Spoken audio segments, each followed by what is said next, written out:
Please.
Good morning. Good morning. I'm calling the monthly work session agenda for February 21st, 2023 to order.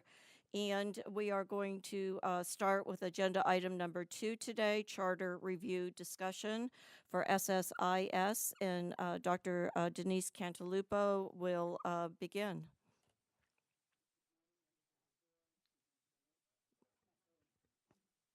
Good morning, members of the board, Mr. Dugan, Superintendent, Kathy. Today we're here to talk about and have a discussion and answer any questions about the renewal for SSIS. We've sent you copies. We did the charter review renewal application process. We've went through it. We asked them to respond to it. They have. You have those copies.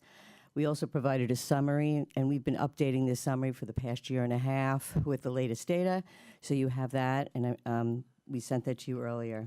There's one change that I want to say. When they did their application for renewal, they asked for 3 years.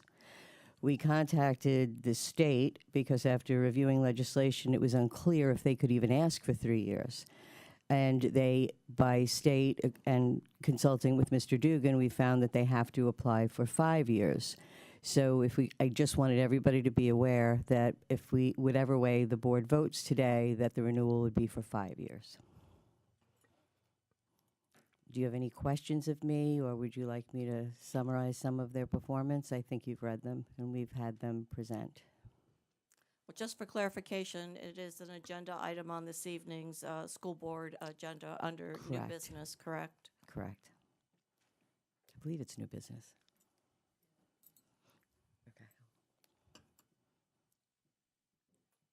Okay. Does the board have questions? Any questions, comments?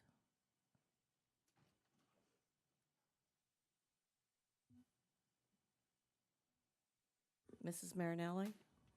Thank you. Mrs. Cantalupo, with that 5 years, at any time if scores drop, then can it be brought up for discussion? We've done this prior years with this particular charter. If the scores do drop, we ask them to come and present to the board. That's our prerogative, and they can discuss any new changes to their curriculum, what their instructional practices are. But I believe that Faith and or SSIS under different administrators have appeared before the board several times. That's what I thought. I just wanted to make sure that we can monitor, and if hopefully things go up, but if Yeah. not, we can bring it back for discussion and decide Correct. what to do. Okay, Correct. thank you. Any other questions or comments? Thank you. Thank you, That Doc. was That was easy. quick. Thank you, Dr. Rose and others.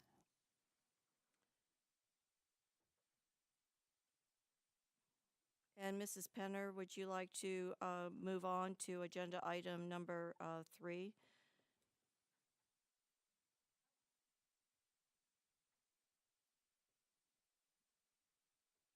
The 2023-24 third budget meeting with Mrs. Bonnie Penner and Krista Kurtner.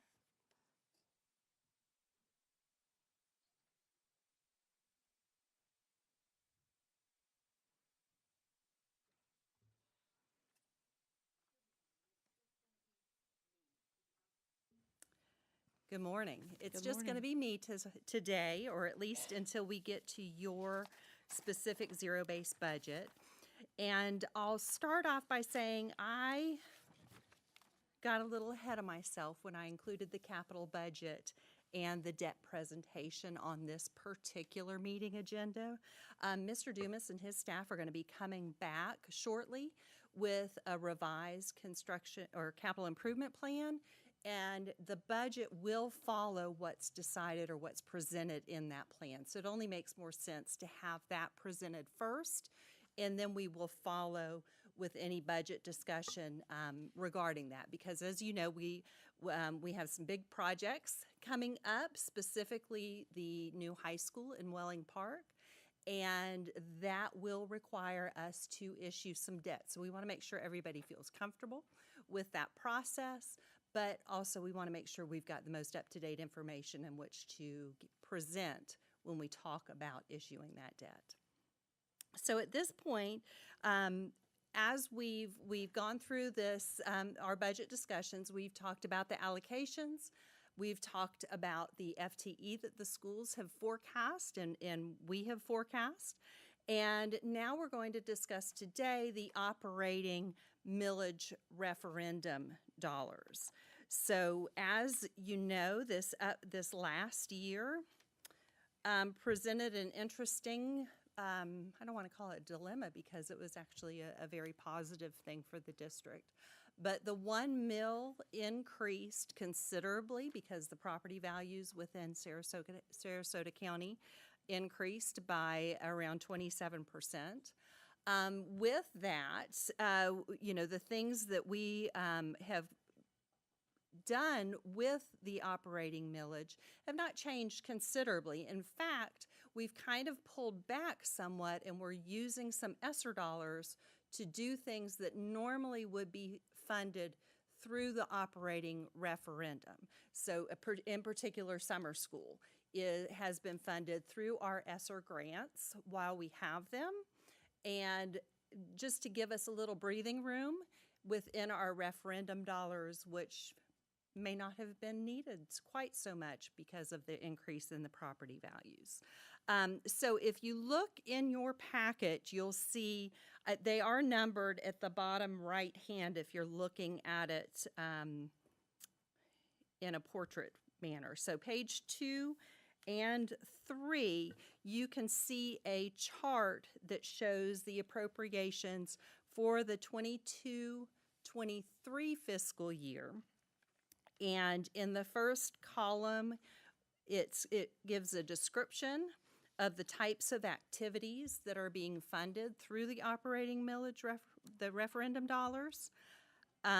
We've got a column with dollars that is the adopted budget. And now this is in the budget book that gets presented every year. It just comes a little late because you have to approve it before we can publish the book. So you can see the dollars. We've added the number of positions that are funded through each one of those line items, which of course the very first one would include all of our teaching staff because of the additional the 30-minute longer day that they all are able to benefit from. So that looks a little high, but remember, it's just 30 minutes or 7.1% onto their the cost of that position. So we've got an adjusted budget before raise column, and what that means is when we adopt the budget, these are positions that are allocated through the staffing formulas that were presented again about a month ago. What our principals are given the opportunity to do are to make adjustments and trade positions so that they can best operate their schools. So when you look at the adjusted budget, you'll see in some instances it's lower because principals have taken advantage of that opportunity and made some adjustments to their staffing, again, to meet the needs of their school. And then the final column is the adjusted budget after the raise. Again, this is that top number. You can see that it didn't necessarily go up like we thought it would, but that's because we've got fewer positions than we had originally budgeted. Again, vacancies is really what we're looking at there. So you can see how it sort of moves throughout the year, but the most important thing are to look at the descriptions of the types of items. You can see that the most costly, if you want to say that, is the continuing to fund the art and music teachers. That's towards the end of this page 2 of 22, where it's over 15 million, 166 teachers for art and music. The next highest, of course, is the half an hour a day for all teachers. And then the third highest category would be what gets sent to our charter schools as their share of this referendum, of the referendum dollars. So again, you can see the items, the cost, and the number of positions that are funded through the referendum. For the 22-23 year, we have, after it's adjusted on this sheet, we have not sent you a formal amendment yet, but that will be coming. We're estimating, or we've adjusted that the budget will be almost $76 million, $75.7 million. And that's just a little bit more actually than what was adopted in the budget book. The revenues that we have for the 22-23 year is actually $95.3 million, almost $95.4 million. And again, that if you remember that increase in property values came very late in the year, so some of that has not been adjusted. I think when we originally adjusted the budget book, we had 90 million, but we're actually looking at a little bit. I'm sorry, it is 90 million, but we had some carry forward. That's where the 95 million comes in. Sorry about that. So we have a balance in our referendum dollars, which we knew we were going to have because we, again, had we're moving summer school over to the ESSER dollars. So when that comes back, we will be able to continue with some robust programs. We also did not anticipate spending the full amount because of the pre-K program. And it's my understanding that when the ESSER dollars finishes, this will be the funding source for that program to continue, if that's the intent of the board. For the voluntary pre-K? Yes, the non-ESE pre-K, correct. We also are, so you can see at the very bottom, we usually spend about $1.5 million on summer learning academies. Pre-K currently is running around $3 million per year. And then we will have 2 new schools coming on board, which will benefit from the categories that exist within the referendum dollars. So approximately another $5 million when those schools come online. So we do see that there's about $10 million if we continue as the thoughts have been, about $10 million that will come out of the referendum dollars as ESSER goes away. And just to let you know, also you've been given, you'll see that on page 4 of 22, you have a listing of all of the schools, separated elementary, middle, high, and then other schools, where you can see the appropriations for that school. Again, this first page, page 4, is just a summary. So the dollars that they get, and then the number of positions. And then following that is more itemized by school. So if you see a school that you want to look at, you can go to the final pages, and you can see those specific positions and the allocations per school. So at this point, I'll entertain any questions about the referendum dollars. Mrs. Marinelli. Thank you, Madam Chair. I just have a few questions, Ms. Fender. And I have spoken to this many times, the counselor ratio and the duties that the counselors have at their schools, and really not having the adequate time to do what they are supposed to do, and that is to see students. So I know Ms. Jackalone had budgeted out what it would cost to bring the ratio down to 1 to 250, which is what the American Guidance Association recommends. And then she also did it at 1 to 350. So I would still like to see that continue to reduce that counsel ratio as more duties have been given. So if you could get that from Ms. Jackalone. Okay. Yes. And then the other one is continue funding the media personnel. So how many district media specialists are there or plan to be? Do you know? So when the law changed, and I may need Mr. Renoff to come up and help me exactly understand. We did not have media specialists Right. in the schools actually manning the libraries. So we did have Ron. I'll let Rob you know. Manoogian. Rob Manoogian. I think I heard the question out there, so I just, it was about regional media specialists. Mm-hmm. So we have been, thanks to the board support and superintendent, basically we've proposed adding three regional media specialists, one for South County, one for Mid, and one for North, to go ahead and help with the implementation and full compliance of 1467 and all of the subsequent components that are attributed to that legislation.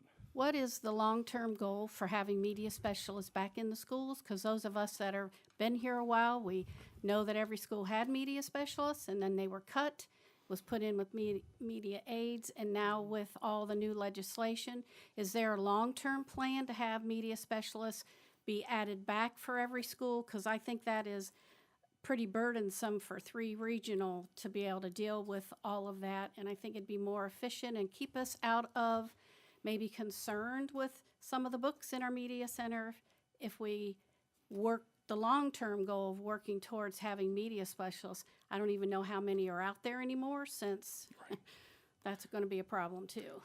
Yep, that is definitely a conversation that I'm not going to speak for Rob Manoogian, but if he were here, I could tell you right now, we would love to have that conversation with the board and the superintendent and budget moving forward, because we are, and I don't want to use this statistic without it in front of me, but we are one of a few districts in the state that do not have media specialists in each of our schools. So love to have that further conversation. So thank you for bringing that up. So there's 2 things that on the radar, the counselor ratio and the media specialist.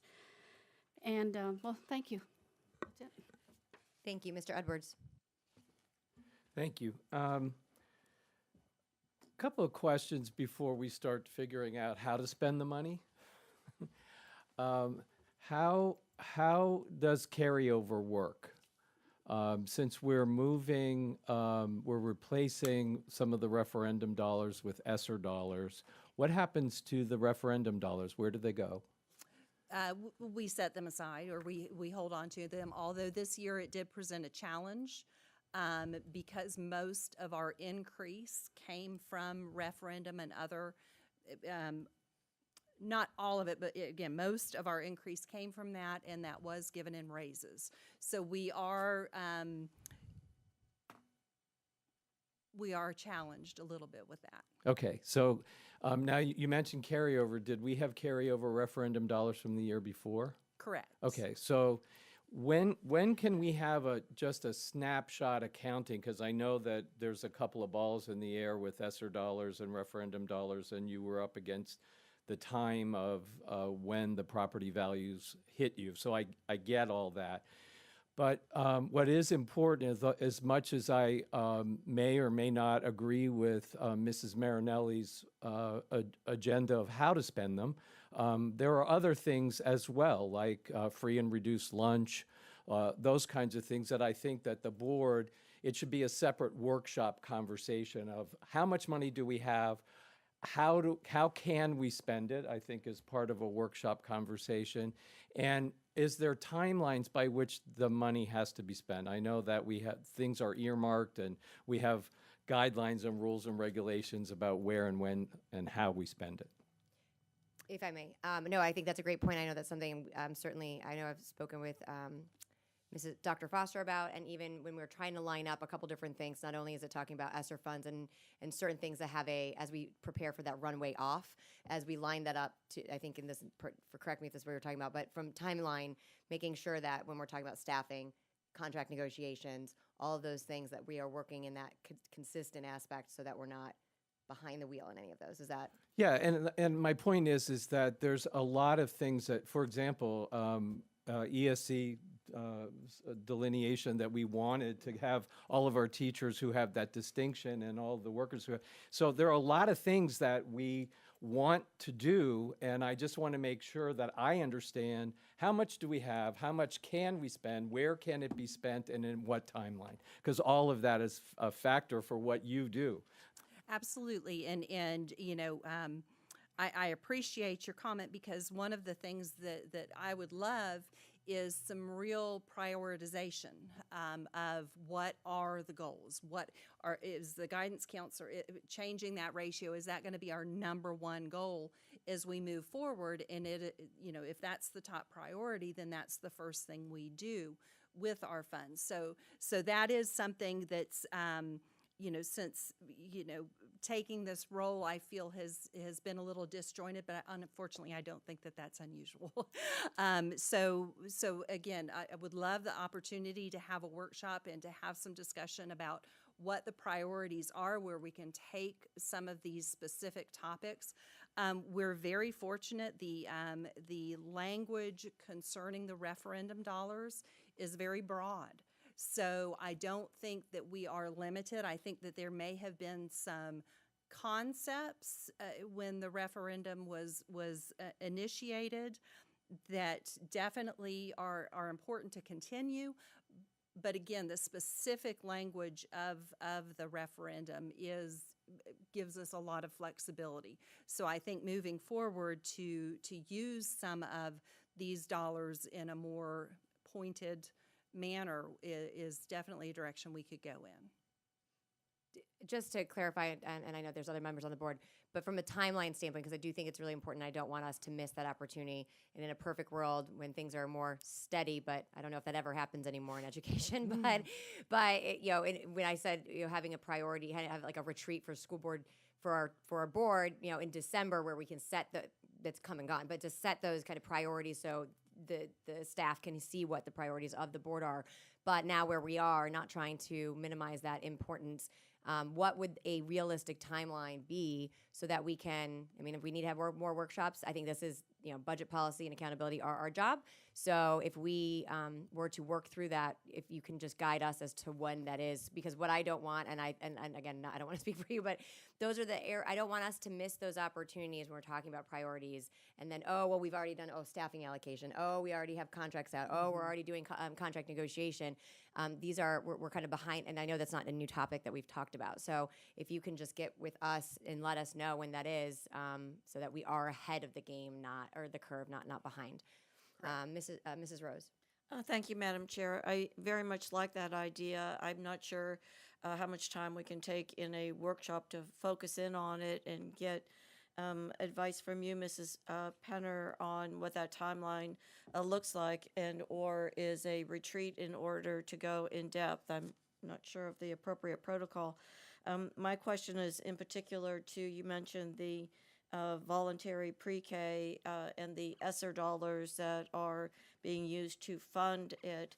Do you know offhand, or does Mr. Renoff or Dr. Foster know how many voluntary pre-K that we have right now, as opposed to, for the community to focus in on my understanding my question, as opposed to the traditional exceptional student education pre-K? I'm, Mr. Renoff's coming up. yeah. Well, and it's my understanding that what's happened has somewhat expanded the number of ESE pre-K classrooms. So we would need a little bit of a change in philosophy to move them back, because if I'm not mistaken, they were cluster sites prior to this, and now, go ahead, sorry. So without that data right in front of me, I appreciate your comments and your questions. So basically, we have just over 50 pre-K units. The majority of those units are ESE pre-K. The new units that we've added as part of the strategic plan to enhance and expand early learning, I want to say that falls anywhere between 10 and 13 units. Don't quote me on that without it in front of me, but I do know that those are the new units that we've added since the strategic plan was initiated. And that's voluntary pre-K, and it isn't a blended with the exceptional student education pre-K. So from a funding perspective, I do not believe it's blended. I do know that the classroom makeup, the goal of those classrooms is to resemble what students in pre-K would typically find when they enter kindergarten, so that transition is as seamless and as normal as possible, so those kids are ready and prepared to just jump right in when they hit our kindergarten classes.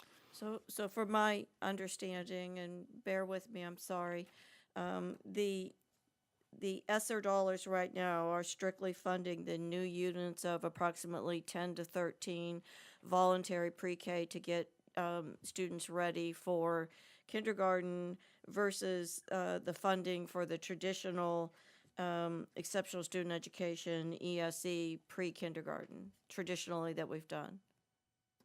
That's my understanding. Thank you very much. Appreciate that. Mrs. Marinelli. Thank you, Madam Chair. I agree with the planning and getting the big picture for the budget. And I know that the referendum, like Ms. Penner had mentioned, the referendum dollars used to be very specific what they were going to be spent on, so the public knew where their dollars were being spent. And I would like to get back to that instead of it being so loose, because I think we are responsible for those dollars. And originally, those referendum dollars were to be spent to enhance our schools where our students are. And that is why my first conversation, because I know those two areas are very demanding, and if we want our students to have the best, we need to fund it.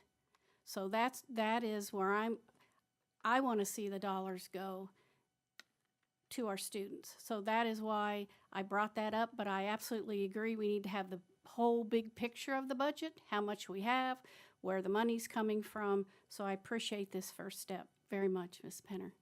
Mr. Renoff, thank you. Dr. Foster. Just a couple of comments. One, pre-K, I believe we have it on an upcoming workshop to look in depth at our pre-K program to discuss kind of next steps, because that has been funded through ESSER dollars. So I know we'll be able to go a little bit more in depth on how that program has rolled out, how many classes we have, and then next step moving forward. The other thing I wanted to kind of going back is regarding media specialists and guidance counselors. I know Bonnie and her team have been working hard to get the budgets ready because typically we have those go out to the schools before spring break, and then the schools kind of work through some of those. I think kind of over spring break so they can come back with their allocations after, so we can start the staffing process. And I think some of these recommendations that that have been brought forward today with guidance and media can be built into that. So we had, for example, this past year and moving into next year with the ESSER dollars, principals have had kind of an extra position that they've been able to utilize at their school to meet specific needs. So I think we can, our team can first meet, discuss some of that, and I can get with you, Mr. Runoff, to see as we move forward with working with our principals that we can address, I think, some of these concerns. And just going back to guidance, I think there are two things here. One is the number of guidance counselors and then what's on their plate. So I think it's a combination of the two things. And so those are things we can bring back as well, as far as, who should be doing the interventions and maybe freeing up some of the time of the guidance counselors who are there to do guidance work, and potentially having in the past, we've had interventionists be involved in more of the intervention process for academic purposes. So in 504. And I do know conversations have been occurring with staff and guidance counselors out in the schools over the last few weeks. And so they've come forward with a few recommendations that I'm happy to go ahead and share with Dr. Foster and the board. Very good. That seemed to light up lots. Okay, Mr. Edwards, and then I have Mrs. Rose. Thank you. Once again, I appreciate everyone's enthusiasm about guidance counselors, because mental health and guidance counselors and our students' health and well-being has been a priority of mine since I've sat in my seat. What is concerning to me is that you're already, Dr. Foster, beginning to implement, or sounds like beginning to implement, when the board hasn't had a chance to see the big picture, to understand how much dollars we have, and to prioritize all the needs. I have a list of needs that I've just kept to myself because it's not pertinent to today's conversation. So I'm just a little concerned that we're going to get this implemented. I am not opposed. Believe me, I want students to have all of the support they need. I just am trying to start at square one and work in a priority fashion. Thank you. Mrs. Rose? Thank you, Madam Chair. I believe, and correct me if I'm wrong, Mrs. Penner, that traditionally the timeline of principals starting to look at and departments' budgets is in the time frame that currently exists. So I really see it as a matter of the board deciding if this is a priority to work with you and dig deeper. So it's not necessarily anyone jumping ahead or around. It's a timeline we've been functioning from since I was a principal, which is quite a while ago. The comment I wanted to make, bringing up the pre-K, the voluntary pre-K, as a upcoming agenda item, just to confirm, Dr. Foster, that we are including any of the progress monitoring data in that presentation, so we can see return on investment. And I see Mr. Renoff has a thumbs up. Thank you. You got it. I heard that Thank request you. loud and clear. Thank you so much. Thank you very much. So, Madam Chair, just reinforcing that I think that it's up to us to interject our priorities on our calendar versus change the whole timeline of the budgeting calendar. No, I agree, and I think that lines up with Mr. Edwards. I think if we put, and I'm looking here on the calendar, maybe putting something separate as a standalone, because I do think it's really important that we highlight that before we go forward, and we could even do looking at the first week of March. I know we're going into spring break, but so between, and we can talk about that, but March, well, I guess it's the first week of March, technically, it's midday week, or March, the second week before we go into spring break, doing a one-off board discussion from a priority standpoint. Mrs. Penner, you would likely need to be there, but I think it is important. Again, I think that there are priorities, but there's nothing more frustrating as a board member when we look at the end, and I think that's where you are coming from, because when you came in, it was almost like you came in and then you were hearing from the board almost after the fact. And I think you're doing a great job responding to that when it comes to breaking down the budget, looking at the referendum, and all those other things. So my hat is off to you, Mrs. Bennett. But really, I think you have really, really listened not only to the board, but also to the community and trying to respond to that. And I applaud you for that. And so with that, taking the positive and moving forward so we can, as a board, before those staffing allocations start moving, we'll get something set up that's specific only to board priority from a budget standpoint that lines up and won't mess you guys up. Does that sound agreeable to everybody? Love it. All right, sounds good. All right. Now, did you finish, and apologize for my, Fruitvale was a parking lot and not a thoroughfare this morning, so I apologize. But I want to make sure, I mean, as far as, are you done with your presentation? Because I know we went through conversations, so. No, I am.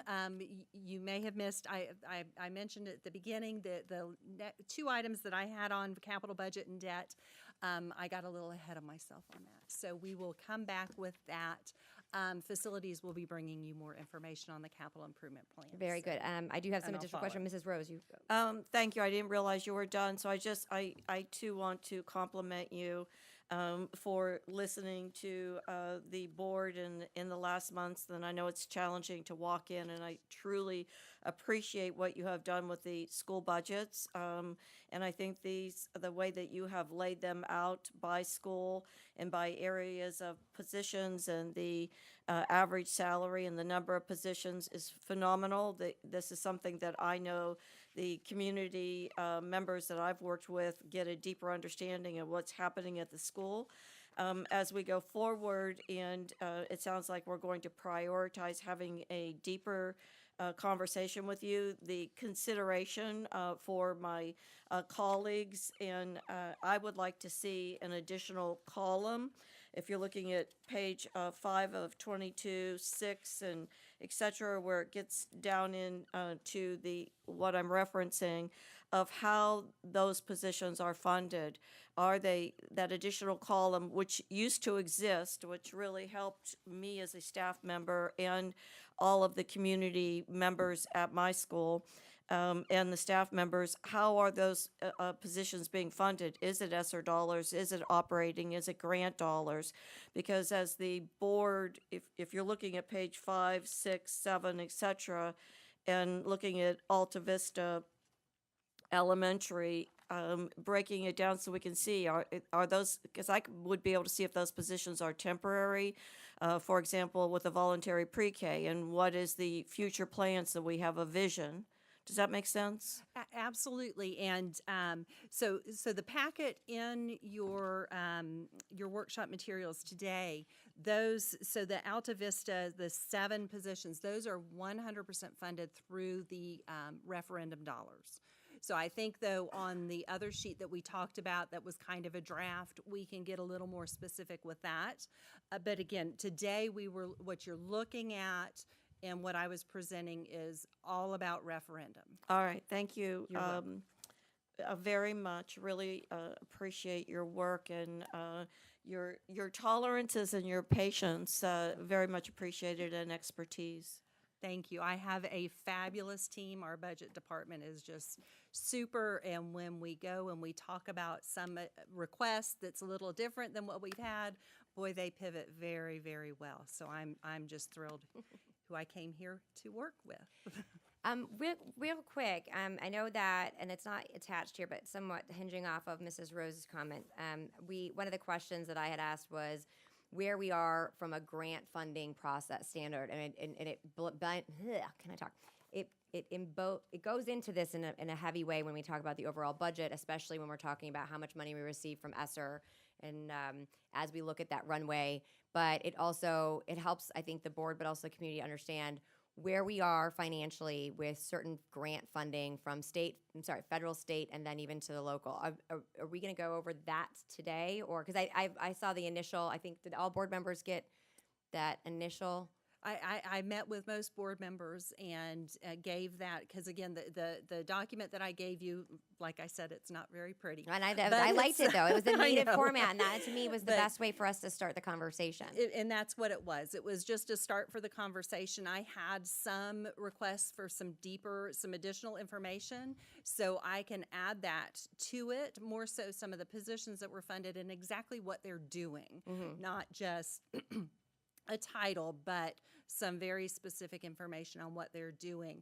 And so let me get it a little further along, and we can add it as part of our discussion in one of our future workshops. if Yeah, I that's mean, okay. that might line up with the workshop discussion from a budgetary standpoint because it is, and just for the viewing public, if that for what we're talking about is one of the requests that I know I had made, I'm not, that, and perhaps other board members was about grant funding. We have massive dollars, as we reference frequently, from federal government through ESSER and ARP. Is that right? And we are looking at positions that have been filled through them, but that expires next fiscal year, and trying to prepare. But also, we have a lot of other grant-funded positions and programs, and as one board member speaking, it seems that we have so many, it's hard to keep track of what we have. And then from my perspective is, what are they doing? Is it moving the needle? Is this really benefiting us? And so while we are very fortunate to have so many different opportunities with grants, it's very important that we keep a clear and steady focus on what our mission is, and that it not get too cumbersome to even juggle, or that we end up being over leveraged, having to absorb positions in the future when we're not necessarily prepared to, or have the ability to line up what that funding is providing to an academic metric. And that to me is probably my biggest concern. And so as an opportunity to improve upon that. So if that, I know we talked about that one-on-one, I just wanted to update my board members as far as where I'm thinking about this. And as we look at the overall budget moving into next year through the budget process, that would go hand in hand. I just want to make sure you get, through the superintendent, the correct direction of what those next steps are. And thank you for that initial, pulling that coding and looking at what that looked like, so that we could discern what we wanted to do next. But I think as a board discussion, we need to determine that. Mrs. Rose. Thank you, Madam Chair. Given your conversation, I just want to reinforce recommendations for Dr. Foster and Mrs.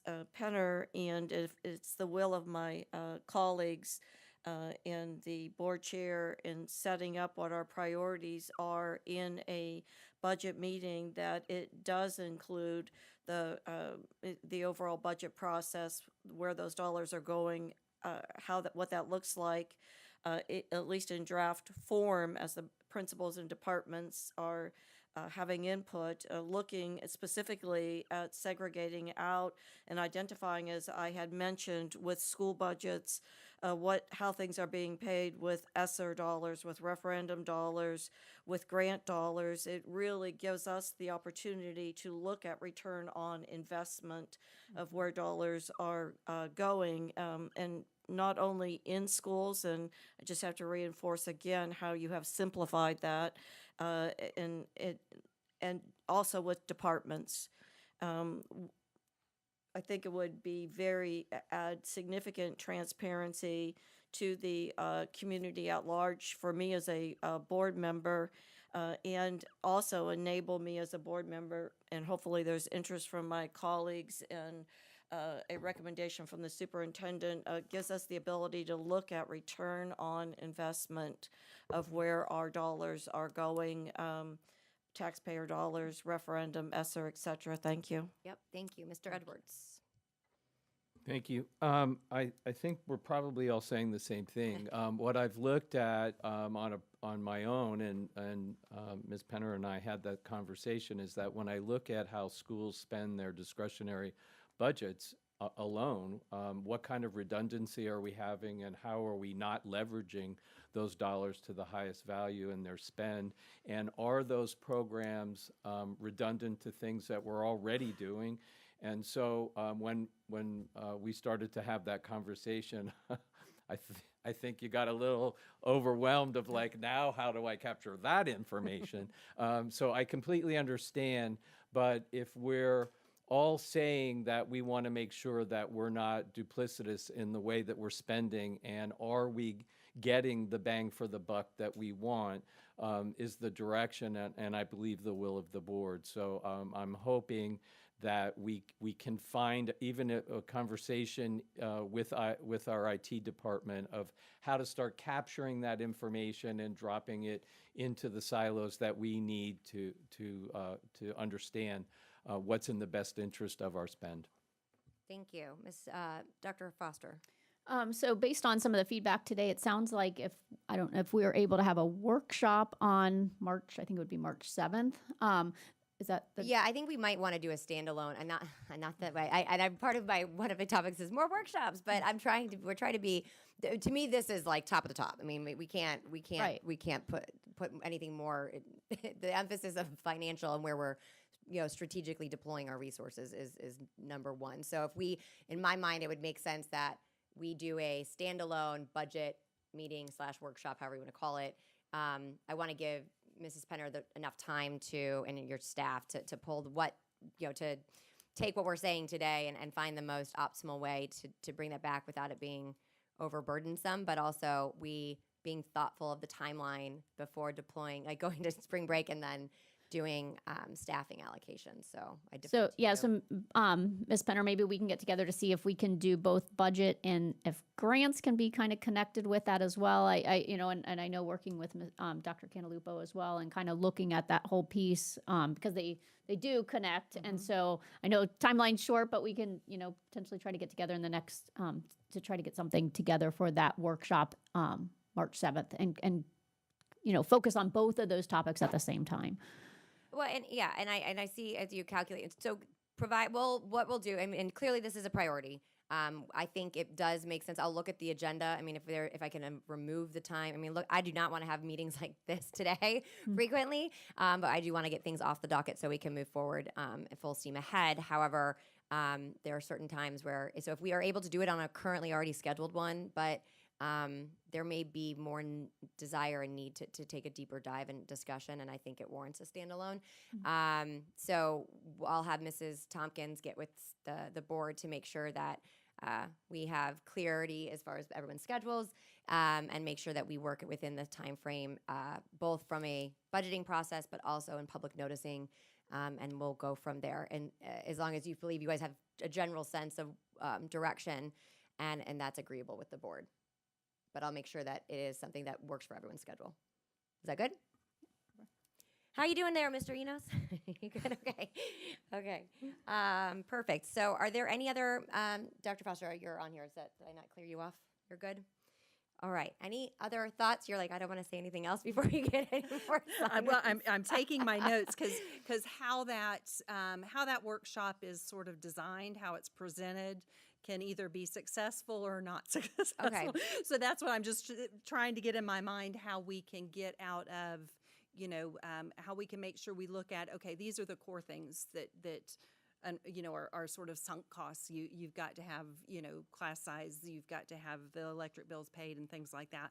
But where are the programs? And that's where we'll need input from instruction, curriculum, IT, those folks to help determine redundancy and determine, I love the idea of I call it an academic ROI. It's kind of been a new thing that's come out in the accountants world, odd ducks.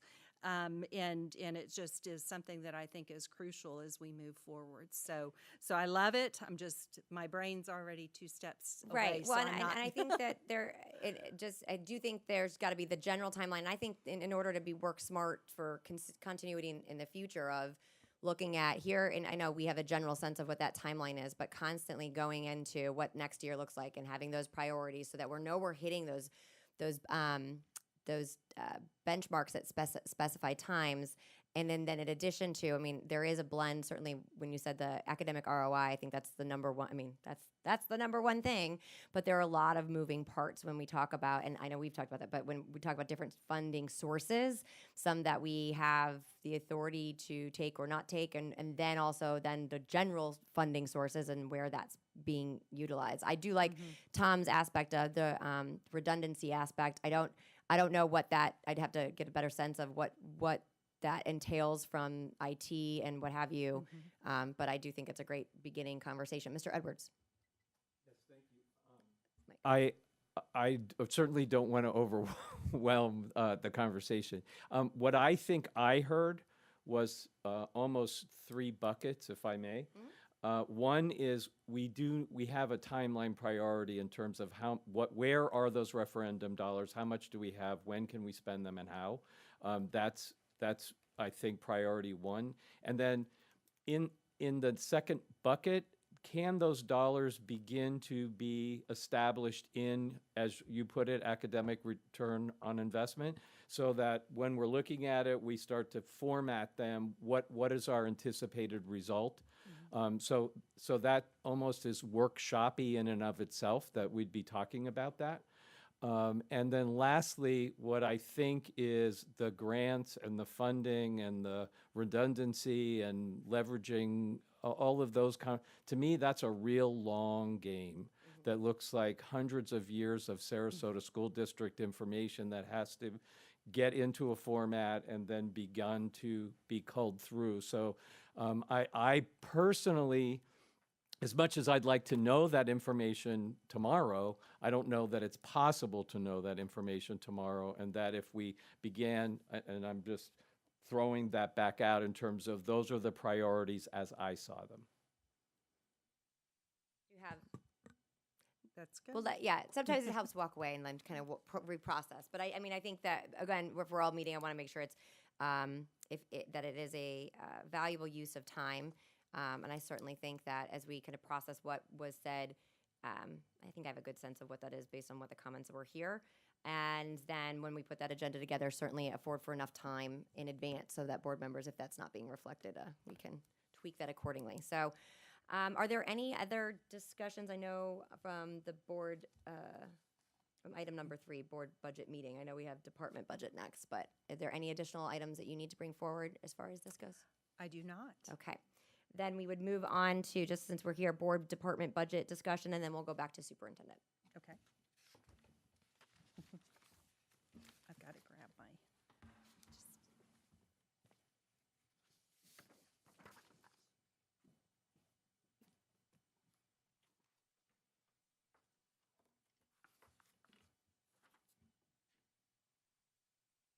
Good morning. Good morning. Oh, is your green light there? Oh, now we go. All right, there you go. Good morning. All right, so my name's Lisa Damschroeder. I am your budget analyst. So we're going to go through, hopefully pretty quickly. We do this every year in the public forum. We go through, and basically this is what we do with all of our departments, but obviously with you it's in the public forum where we go through and do a preliminary budget for next year. So I believe what Ms. Tompkins provided you is kind of an overview of some history of your actuals for the last few years, as well as what was budgeted for 23. And I right here have on my screen what you guys have on your sheet, where I can actually, as we discuss this, I can actually plug these numbers in so that we are prepared for next year's budget. So we'll start with the very first line, which is overtime. And this is for any overtime that Ms. Tompkins puts in. We've seen that it's gone a little bit up over the years because of the evening board meetings. So last year we did budget 5,000.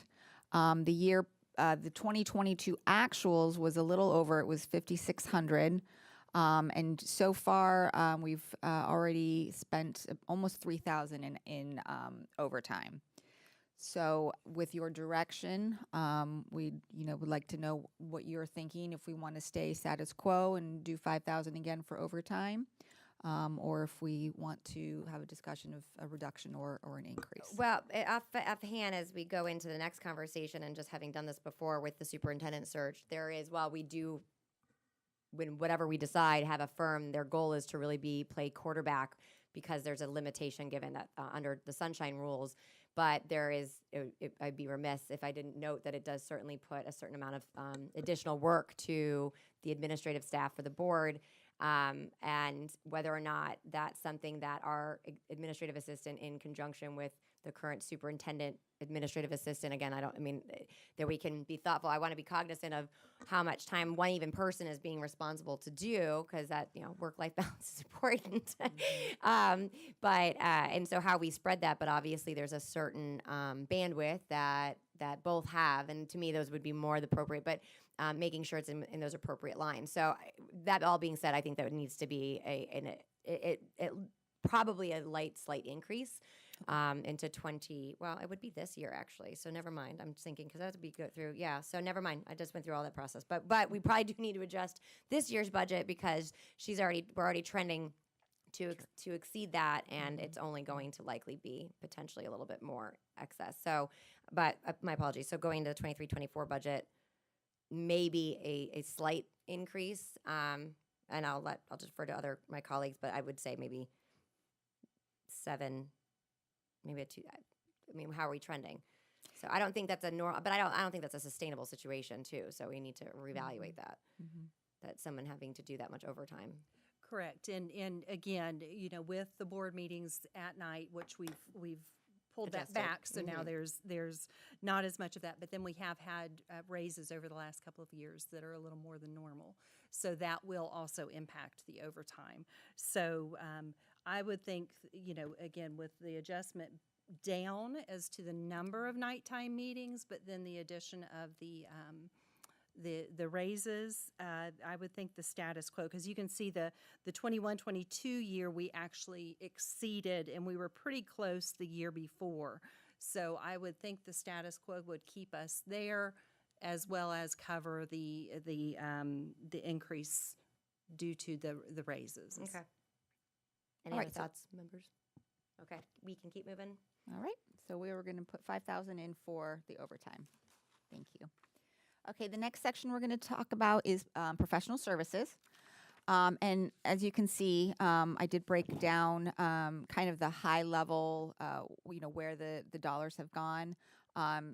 There are some things on there that were, obviously back in 2020 and 2021, we did have the superintendent search, which will be, again, as you discussed, that'll be going on this year.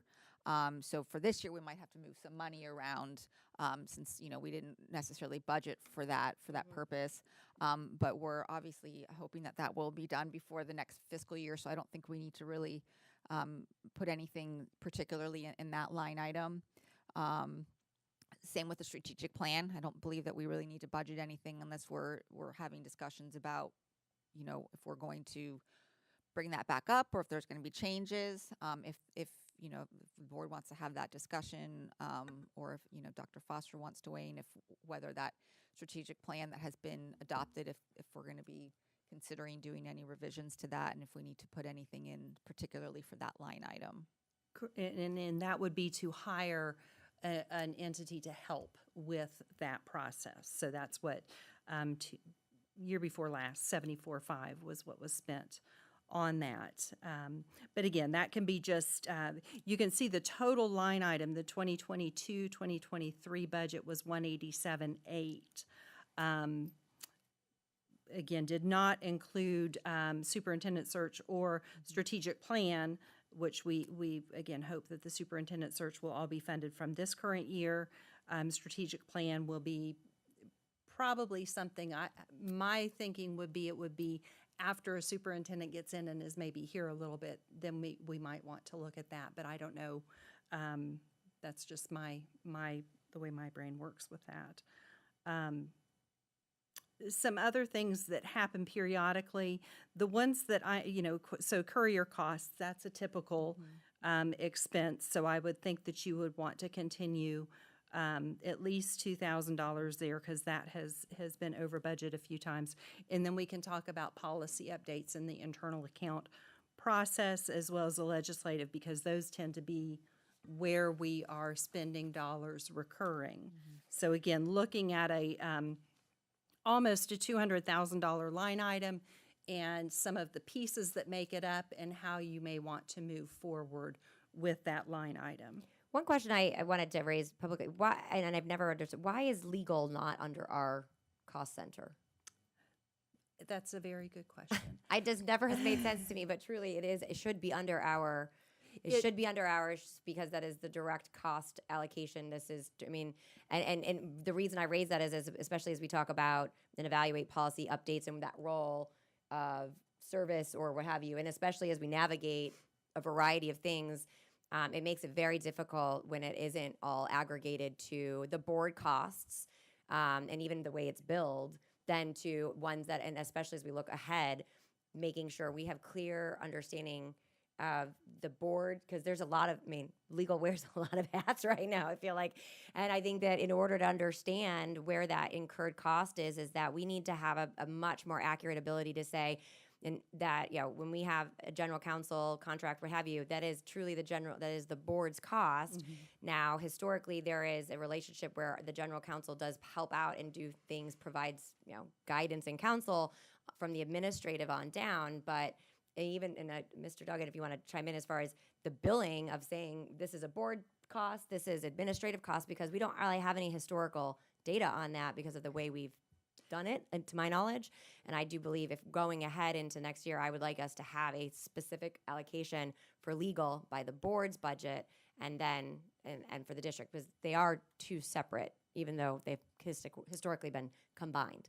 Right, and I quite honestly, I have a feeling it was probably just more ease of process, so that there is somebody who is, coming to work every day, who is not, an elected official who comes in more periodically, but, to approve those bills. Just, again, a matter of process so that they get approved timely and we can make the payment. But we can definitely move the costs as needed. We'll need to make sure that we work with Mr. Dugan's office to make sure that he can clearly tell us which is board versus which is not, so that we know how to move the dollars. But what we can do is we can look at the budget currently as a whole and take a year to split it and just move the money accordingly as the expenditures get made, so we can get some history as this is what the board is spending versus this is what's being charged to the district. Patrick, do you have any? Yeah, just so my law firm bills the school board two basic rates. There's a day-to-day rate, and there is an adversarial litigation rate. We do most of the work at the day-to-day rate, frankly. I'd say probably 2/3 to 1/3, very roughly. That is anything from, discussions with board members all the way down to working with the superintendent and her staff on a variety of day-to-day things. We can break it down however you wish. I just need direction on how you want that to occur, and we can easily do that. Right, thank you, Mr. Edwards. Thank you. I don't know if this is the time, but I was planning on at the Schumacher conversation to talk about billing because it is a priority of mine. What I'm not clear is that are you expecting us to answer each one of the line items? Because we're sort of like going through the line items, and I, doing the work I do to prepare for a meeting, I know what each of those items are. I need to, are we plugging in numbers? Is that your expectation? I think that if there are any adjustments, it's more dialogue, but there are the three main ones. If we have, policy updates, internal audit, legislative, those are the bulk of them. And we can get some narrowing because it's step one. So if there's, for example, the legal costs, which may line up very well with that discussion with the contract, that's something I'd like to see. That's obviously going to be, and that's one board member, this public discussion since we're a board and we can't have this as a department discussion. So as step one, I think that it might make sense to see historically how we can do that so that we can budget out for the board legal expenses. Even if we do historically the totality of general counsel and that goes under our budget, I do think in the future, I personally would like to see it be more separated out because I think it's helpful. There are two different aspects in my mind, but and that may fall well in with the billing. But then just to answer your question, Mr. Edwards, the additional items, maybe not hard and fast have a specific number, but I think this is our first go at if we need to adjust any of those. Well, an example would be a strategic plan. We've spent that money. Right. We have a strategic plan, so to me, the 74.5 should come out. Yeah, so that would not be, that's not carryover. Correct. Okay, yeah, so that's what I'm trying to That's- get to. Are we, Correct. yes, we're spending this, or no, we're not? No, so this is historical. Look under 2023, then the actuals, and then we're going into to say, okay, where we want to go for 2023-24 budget. So some are status quo, and then any of the other ones. And if you look at probably policy update, internal audit, legislative, if I were to guess, those are the ones that might, we may have a more in-depth conversation if we want to adjust it, go status quo, or tweak accordingly. If you go to The other couple items in county travel, a lot of those tend to be status quo outside of, I mean, referendum year doesn't really seem to make a difference in my mind. I think we're all still out there. And then the other items. But really, first go, whether we do status quo or do we need a further discussion and additional information, okay? My pleasure. So, so I think for going about that, I think, and unless there's any other comments on that, I would like to see a little bit of a different way of accounting for legal.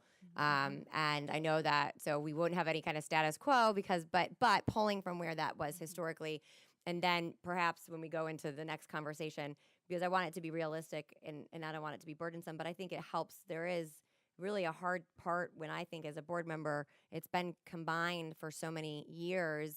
And there's a debate of does that make sense? Do we continue on that? But even just from a financial standpoint, it's very difficult to discern what is what, and so it's hard to make a informed decision on a lot of things because of that. So maybe just a added.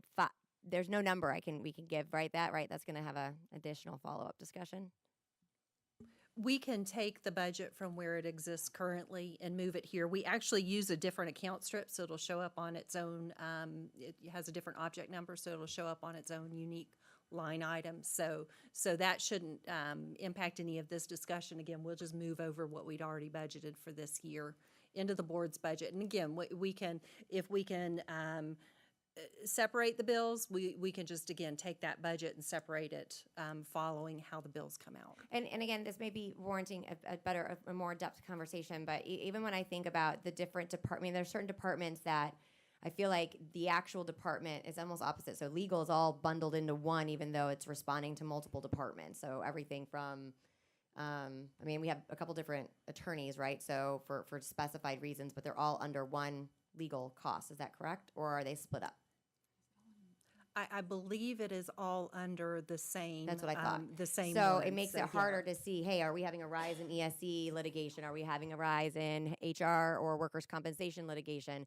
And so if there's a way that we can maybe just a follow-up discussion on how we can really narrow in on our legal costs and what they're being used for, because they're very different purposes and specific needs, and even different firms that represent us in those areas. And as a board, I mean, I don't know that we have any line of sight into that. And so I think that we could utilize an adjustment in the budget to do that.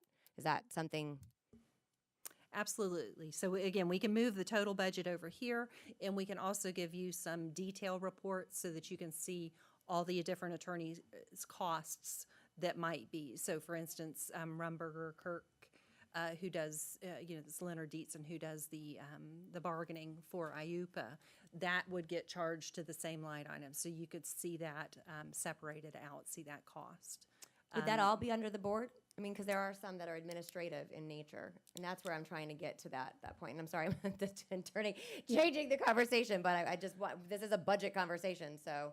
And we can, I would say we can get together. I know in HR we have, different attorneys that work with workers' comp that are different than when we deal with cases with employees versus ESE. So we can get together and kind of maybe map out a little bit to bring back so that we could have more of a conversation on how that should look. So, Mr. Edwards. Thank you. Again, I was planning on having the conversation when we got closer to the Schumacher contract because, and I don't disagree that it shouldn't be on the board budget because they're hired by the board and they report to us. So, but the billing, I ask for specific. And we can, again, get to this later in the day when we're talking about Schumacher, but it can be identified by matter number. I lived in Manhattan for many years and had multiple attorneys, and attorneys work through matter numbers. And so, for example, a Quality Florida lawsuit should have a matter number so that we understand how much funds we've spent on that type of thing. HB, all the different bills and litigation that have ensued and thrown at the district, we should have an ability to understand the financial impact that's had on our schools and the money that was taken out of classrooms to support legislation. So all of those kinds of things I'm prepared to have that discussion, and whether or not it's a board matter or administrative matter, all of those things are detailed that are easily handled with Schumacher from a billing perspective and matter numbers. And we largely break that information down. I can't speak for, outside counsel, how they do it, but Shoemaker does itemize things, both obviously litigation. We can produce easily a cost for each particular bit of litigation.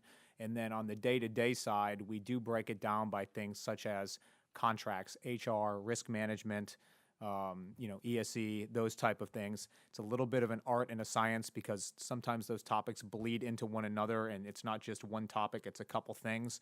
But we do have a very basic breakdown that would be easy to produce in those two buckets, the adversarial litigation and the day-to-day. Perfect. And then to Mr. Edwards' point, we can get into that, but for the bill for the budget, I do think this warrants another follow up that we get back down to it because it may be based on our conversation we have later on today, is it this afternoon, with the Schumacher contract. But just in general, from a budget standpoint, I think if we could have a little bit more narrow scope on legal, and I do believe a portion of it at least needs to definitely be under the board budget. So We can do that. So policy updates, I think we should, that going into that is whether or not we hold, because there's an element of cost around legal, and then also we're talking about Neola later on. Is the 35.8 the upfront cost of Neola? Yes, I believe so. And is that's the one and only cost, or what would that look like in the future? If There were two pieces of the Neola contract. One was basically implementation, and then one was continuity.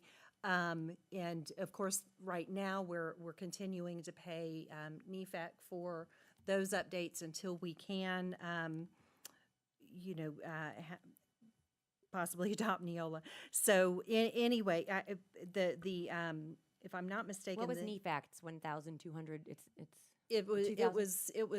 it ran, I thought 1,500 a month is what I have in my head. So you're talking 12,000, 18,000 a year. And I want to say when I looked at the Neola contract, theirs was approximately 25 per year. So they're not considerably different. It's just right now it's a little more expensive to manage the implementation.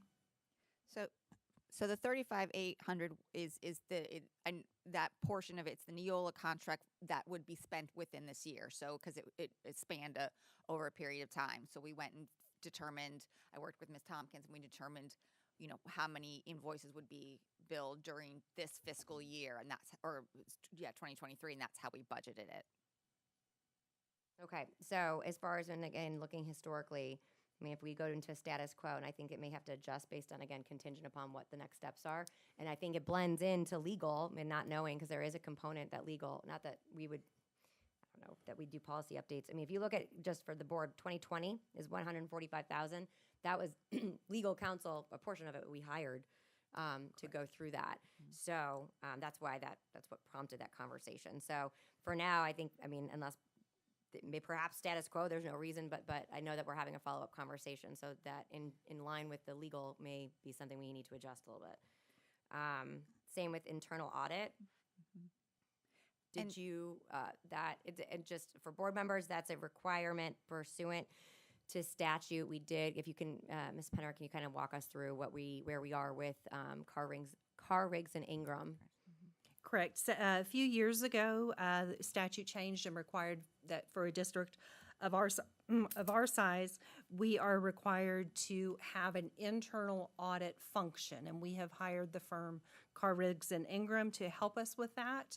The $100,000 is where you all would put in an estimate as to what your focus, whether you would have a large focus and a lot of topics that you would like them to entertain, or just a few. The $100,000 is what we are looking at being the estimate for 2 new audits. So they're auditing 2 new processes and doing 3 follow-up audits. So this is actually a little bit larger year because I think those follow-up audits kind of got stacked a little bit. So there really is a lot happening in this coming year or in this fiscal year. So again, looking forward, this is one of the items that really you all can give some direction as to the extent of that audit function moving forward through a Well, budget.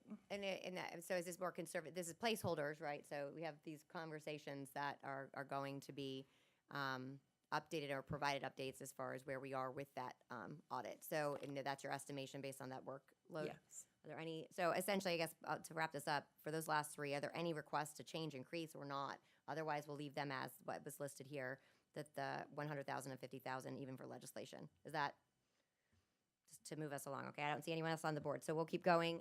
Then we have in-county, out-of-county travel, and telephone. Again, these are oftentimes status quo as placeholders. If you see actuals are pretty low compared to what is actually budgeted. Sorry. Okay, so so for in-county travel, historically, I mean, when I go back, the majority of I saw was, as far as this year, the only in-county travel that's been submitted so far was from former Commissioner Jane Goodwin. But I don't know, you guys, sometimes people will travel and don't necessarily put in their mileage reimbursement, right on time. So depending on how much in-county travel and how much you put in for reimbursement, consistently we've stayed. It looks like historically we were between 2,000 and 3,000. Last year it was upped a little bit, but we can certainly. I think we would be comfortable with maybe reducing it a little bit. I don't think 5,000 is necessarily what we would need for in-county Does travel. anyone have any objection of reducing it unless, and Mr. Duggan, if you can, I know we briefly talked, and I don't know if this is out of county or any in-board expense, there is something statutorily written, if I recall. So each year at the budget, we're required to list out, I think it's more for expenses related to each board member for travel, in excess of $500. Is that correct? There's a That's for out of statute county. that permits school board members to be reimbursed for travel expenses. There's no cap on it, but there is a provision in that particular statute that says that when the expense in aggregate is over $500, it needs to be pre-approved in some way. So obviously that creates a number of options for you to either do it in advance, and say, this is what we're going to do this year. That would require each board member to kind of project out all the conferences and travel they're going to do. Obviously, that wouldn't anticipate something that pops up that you might want to do that would be beneficial for the district. So I think what you would do in that situation would be to come back and just put it on a board agenda and seek approval for that. It would be the mechanism on how to do that. But there's a lot of different ways you can do it. You just need to have pre-approval when it's over 500. Right, and Mrs. Marinelli, I'll call you in a second. I think that because we have that switched over with board members, anything in excess of $500 certainly needs to come before the board for approval. We have placeholders. It's just whether or not we need to adjust this moving into the next year. Mrs. Marinelli. Thank you. This is just don't mean to nitpick, this is just for clarification. In the past, when in-county travel was submitted, you couldn't put it from your home, you had to put it from the landings. Does that apply to board members? Do you put it from your home, or are we like all other school board employees, you put it from the landings, or is that no longer in place? No, I believe the statute that Mr. Duggan is referring to allows you to use your residence too, because you don't necessarily have a day-to-day office. So it would be from your home. Okay, so I say if you want to reduce them a little bit, I mean, I think it's a little bit hard to project, but I don't want it to be such that we are going over budget, but I think, so what, reduce in-county to what, 3? That would be my And suggestion. then out-of-county, do we remain at 8, or because there's unknown since we have newer board members? Yeah, and you're tracking the encumbrances that you'll see at the time that this report was ran was about 2,400. They're up to about 7,000 now, just because there's some events that are coming up where that Ms. Tompkins has basically encumbered the dollars, and that's almost 7,000 now. So it looks like we're going to be close to that 8,000.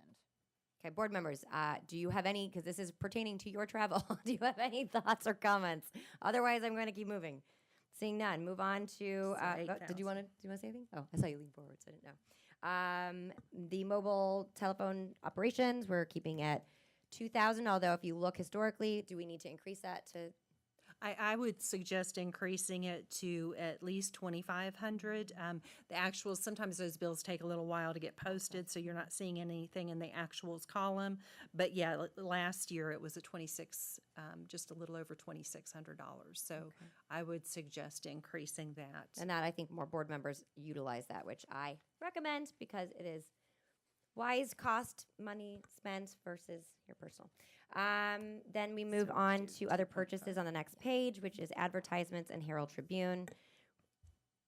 We had 8,800, but there is also some discussion on what our options are, which in my mind, make more sense to have right now.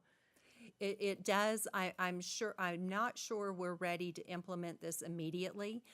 So for a budget perspective, I would go with status quo, and then of course we can definitely take it back if we are able to move in with the county. I believe the county has recently started the website that is for public notices, and I don't know that they necessarily have a mechanism for us to join them as of yet. There are going to be some costs because we have to advertise once per year in order to let the public know that our legal notices will be through this particular website. And individuals will be able to let us know if they do not want to go to the website to find out about these notices, and they have the option to get emailed or through U.S. Post mail to get the legal notices mailed to them. So I'm really curious.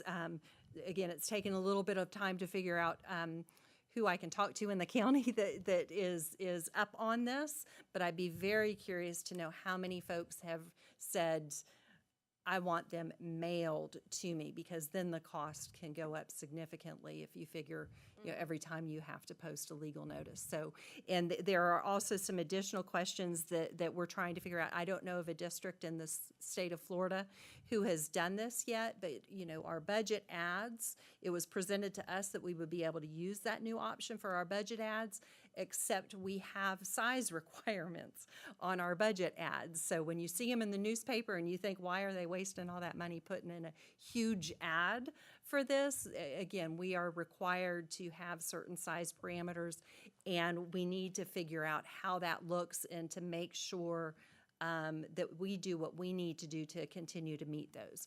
So it's something we're looking into. I just think that we're a little premature saying we can make that switch right now. Okay. Mrs. Rose.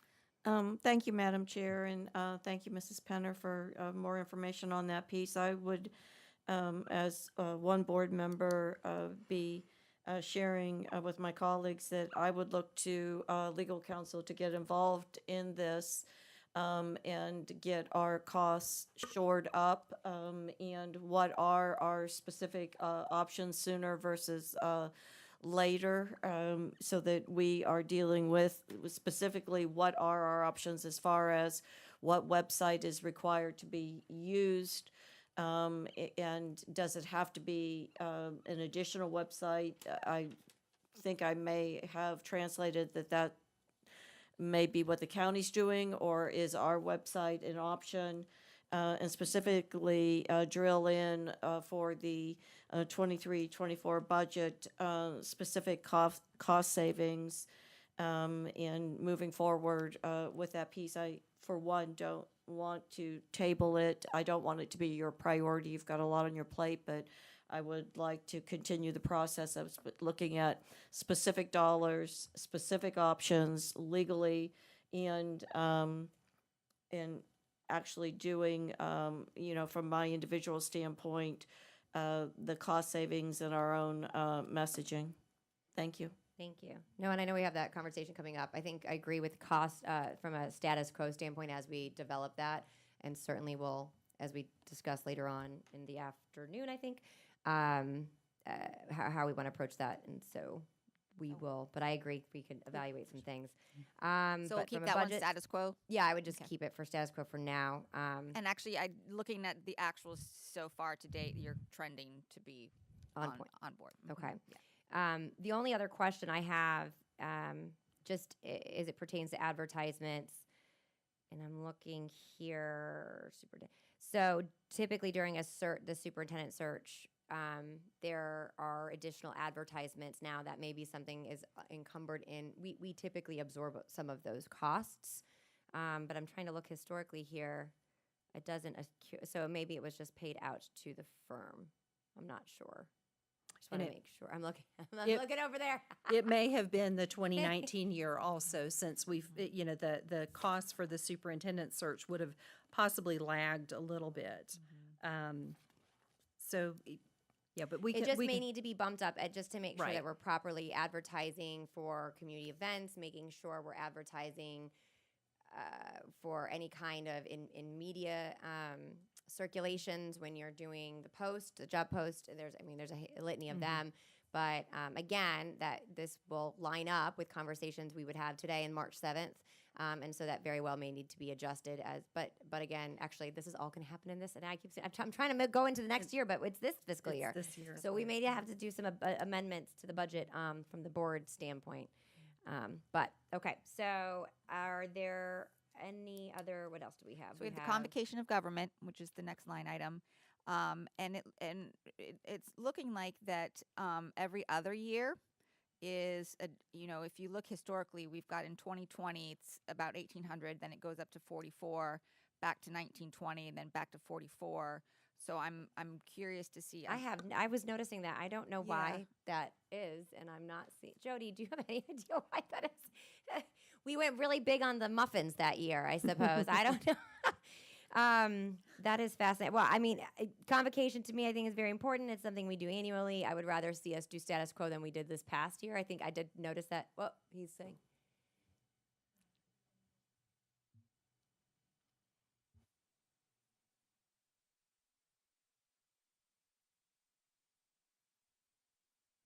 Essentially, with convocation, we do the same thing every year. My thinking is because it's right around the first of the year. I don't know if something falls to one budget versus another. I'm not sure, but typically we have the contractor come in for the videotaping and the mics and everything else, and we provide a little bit of food. So I'm not sure why up and down. I'll have to look into it. Well, thank you for that. I just thought that was curious too. But I think then we would leave status quo of the 40 or 5,000. I mean, I'm sorry, but however we have 4,400. Yeah.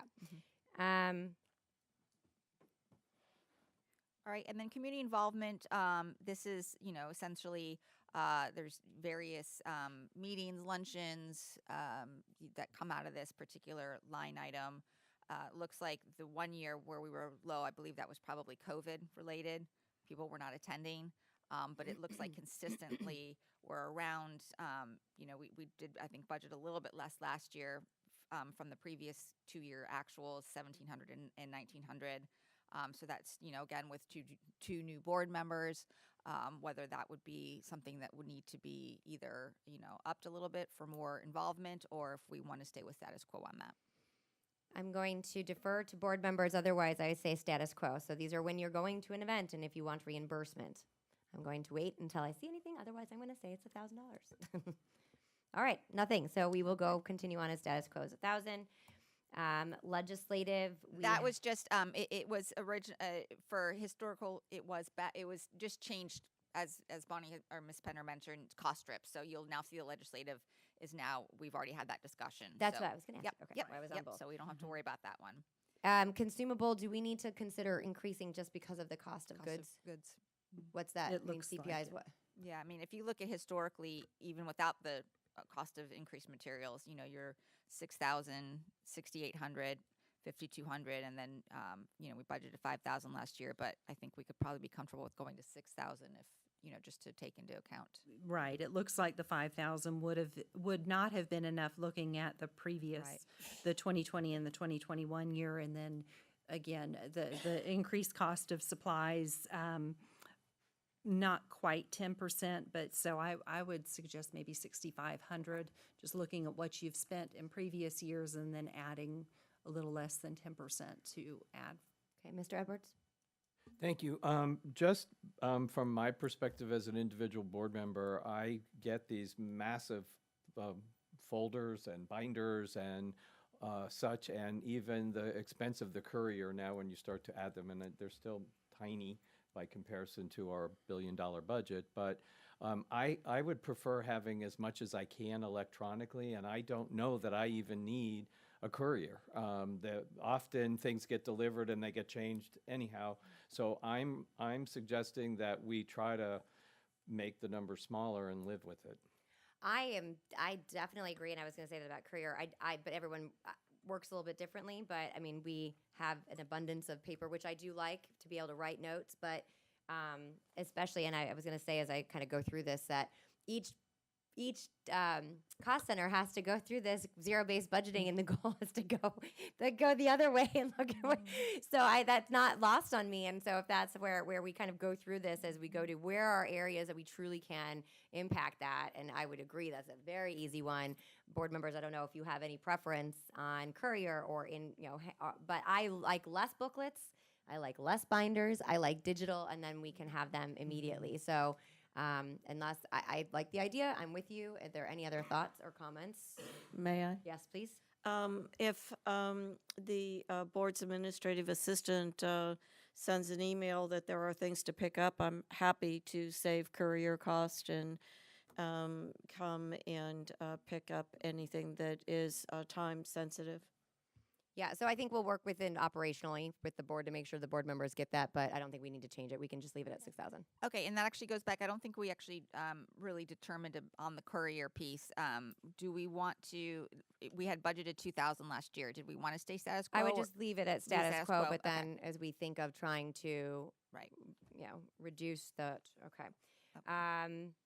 Now going to the Dues and fees. this is where the bulk of it is. I'm going to go a little backwards just to wrap things up, just for board members. So the Value Adjustment Board, I know that we're going to be talking about committees. I probably should have put this at the end of today, actually, now that I think about it. The Value Adjustment Board is statutorily required. Unfortunately, the cost continues to go up as far as what those dues are. We don't set that. And do we have any prediction? I know one year it bumped up from it was 100,000, then it went to 197. Really comes down. But so are we looking at? It's a one-time payment, is that correct, or is there an adjustment auditing based on how many? We get the bill once a year, so Okay. it just comes in as what it is. You're paying 2/5 of the cost of what I would consider a department. It looks like there's one staff member, and then I'm sure where the variation comes is there are attorneys' costs. I'm sure depending on how many Challenges. Yes. So, So and what do you looking got? at this year, the Value Adjustment Board came in at about 180,000. 180. So much higher. Oh my goodness. So that's this year. Do we keep it at 180, 190? I mean, this one is very difficult to predict, so we don't have an option. Correct. So my suggestion would be to go with the 180 because the last 3 years since it's been going up. We budgeted this year for 127 and it came in at 180. So Do we have any recourse, at all? Because I've talked to other counties and they almost fell off their chair when they heard how much we pay. So, I know it's 2/5, but maybe we'll talk about that in committee because I've never sat on the Value Adjustment Board. But it continues to go up a lot. yes. A lot. So, 180. I know. And the rest, so we have Tiger Bay Chamber dues. I don't know if the board knows. We only had that 1 year. Yeah, no, we're really looking at this year. It's just district dues and then FSBA and then the Florida annual filing fee, which is minimal. And what's Florida annual filing fee? I know what it is, but how much is? 65. Yeah, it's very, yeah. I think I just did it. It's right. That's the SunBiz.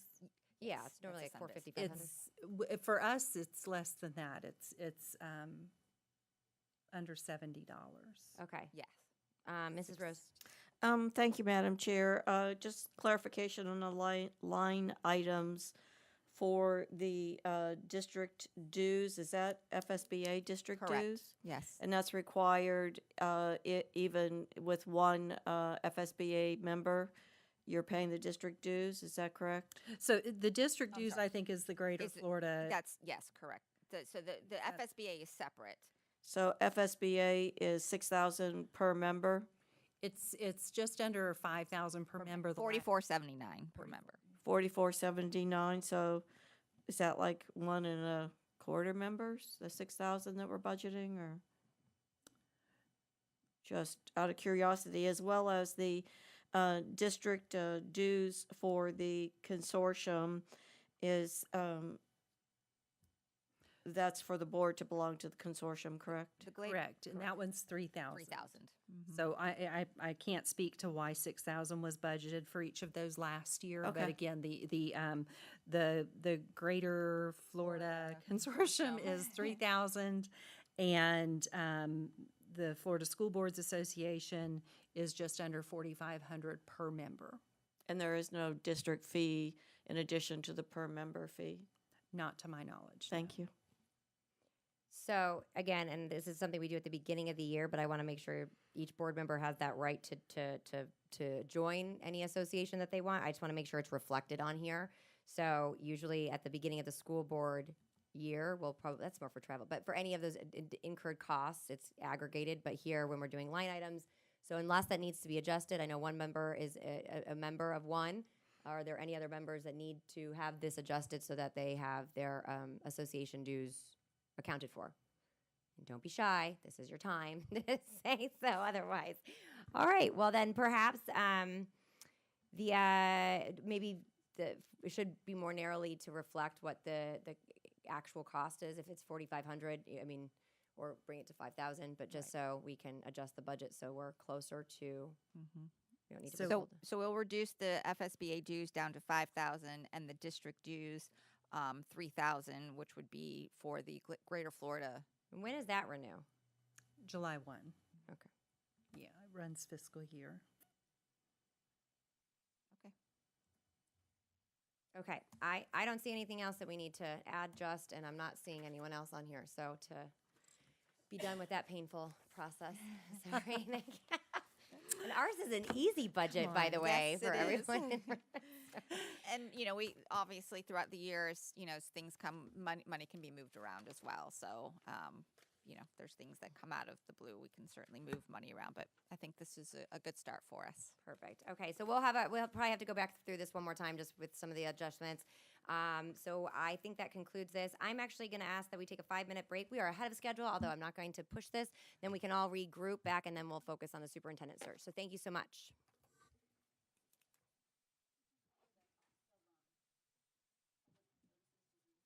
So we're going to leave.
Okay, we are back and we are going to go through the superintendent search firm selection. Mrs. Brizendine is joining us, and I appreciate your help and support as we move through this. Before we get started, Mr. Edwards, you're on the board.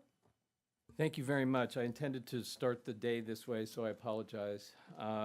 I know, just based upon hearing all of the different topics that come up for workshop, two things that are concerning to me. I've asked for the hospital, healthcare academy. That's an important piece for not just the school board, but for, as we heard at convocation, for the city of Northport. And the longer we ignore that, the more we're ignoring South County and what I think is an important measure for them. So I really need to make sure that that's on the next workshop agenda. And let me, just to respond to that, just so you know, because I have not forgotten. And I did ask the members of staff if they had all the information. I think they're trying to gather that all and to make sure that we are moving ahead. But it is I know it's a priority, and I am continuing to push that along. And certainly staff can check with me because I know where all the information is. Secondly, there were several reiterations about today's workshop that often included strategic plan goal 3 that got removed. And what is a concern of mine is that we're sticking to that agenda. We've invested heavily in the strategic plan, and I'd like to maintain that process. So again, I'm putting it back out there that it's important, I think, for us to stick close to those reporting mechanisms for the strategic plan and their goals. Thank you. Mrs. Brizendine. Good morning. Thank you for the opportunity to come and discuss the submittals that you received for the superintendent search. You received submittals from 6 firms: Baker, Tilly, Virchow, and Kraus, Hazard Young, Atea, JG Consulting, McPherson and Jacobson, Ray and Associates, and Sunshine Enterprise. Those all came in on February 13th, and you were provided with those documents to review. What I'd like to do today is to go through and come up with a short list of 2 or 3 firms, getting each person's input of the 2 or 3 that they would like to see to come and present so that you can actually find a firm to negotiate with to start the process. So if you would like to go through and we can get your selection, and then if you want to talk about strength and weaknesses after that, the one thing I find is anytime you read any type of submittal, one board member is going to read something that another one did not see, and that's why it's good to have conversation afterwards in case someone saw something, and then you can change your choices after that. I like that. So if we want to go down the row, and if you don't, and I hope that everyone had the opportunity to review this. I know for some this is the first shot, but I think this was a pretty comprehensive overview. So thank you very much for your work on that. So I'm going to start, Mrs. Marinelli, if you don't mind, if you had 1, 2, or 3 firms that that stuck out to you that you'd like to put on, move forward with as a short list. I had 2, Okay. the Baker Tilly and the McPherson Jacobson. Okay. Mr. Edwards. I have no preference. All right, Mrs. Rose. Thank you, Madam Chair. I don't have there's a lot of redundancy in the firms. I did like McPherson and Jacobson, but I'm not non-negotiable on it. All right, so Baker.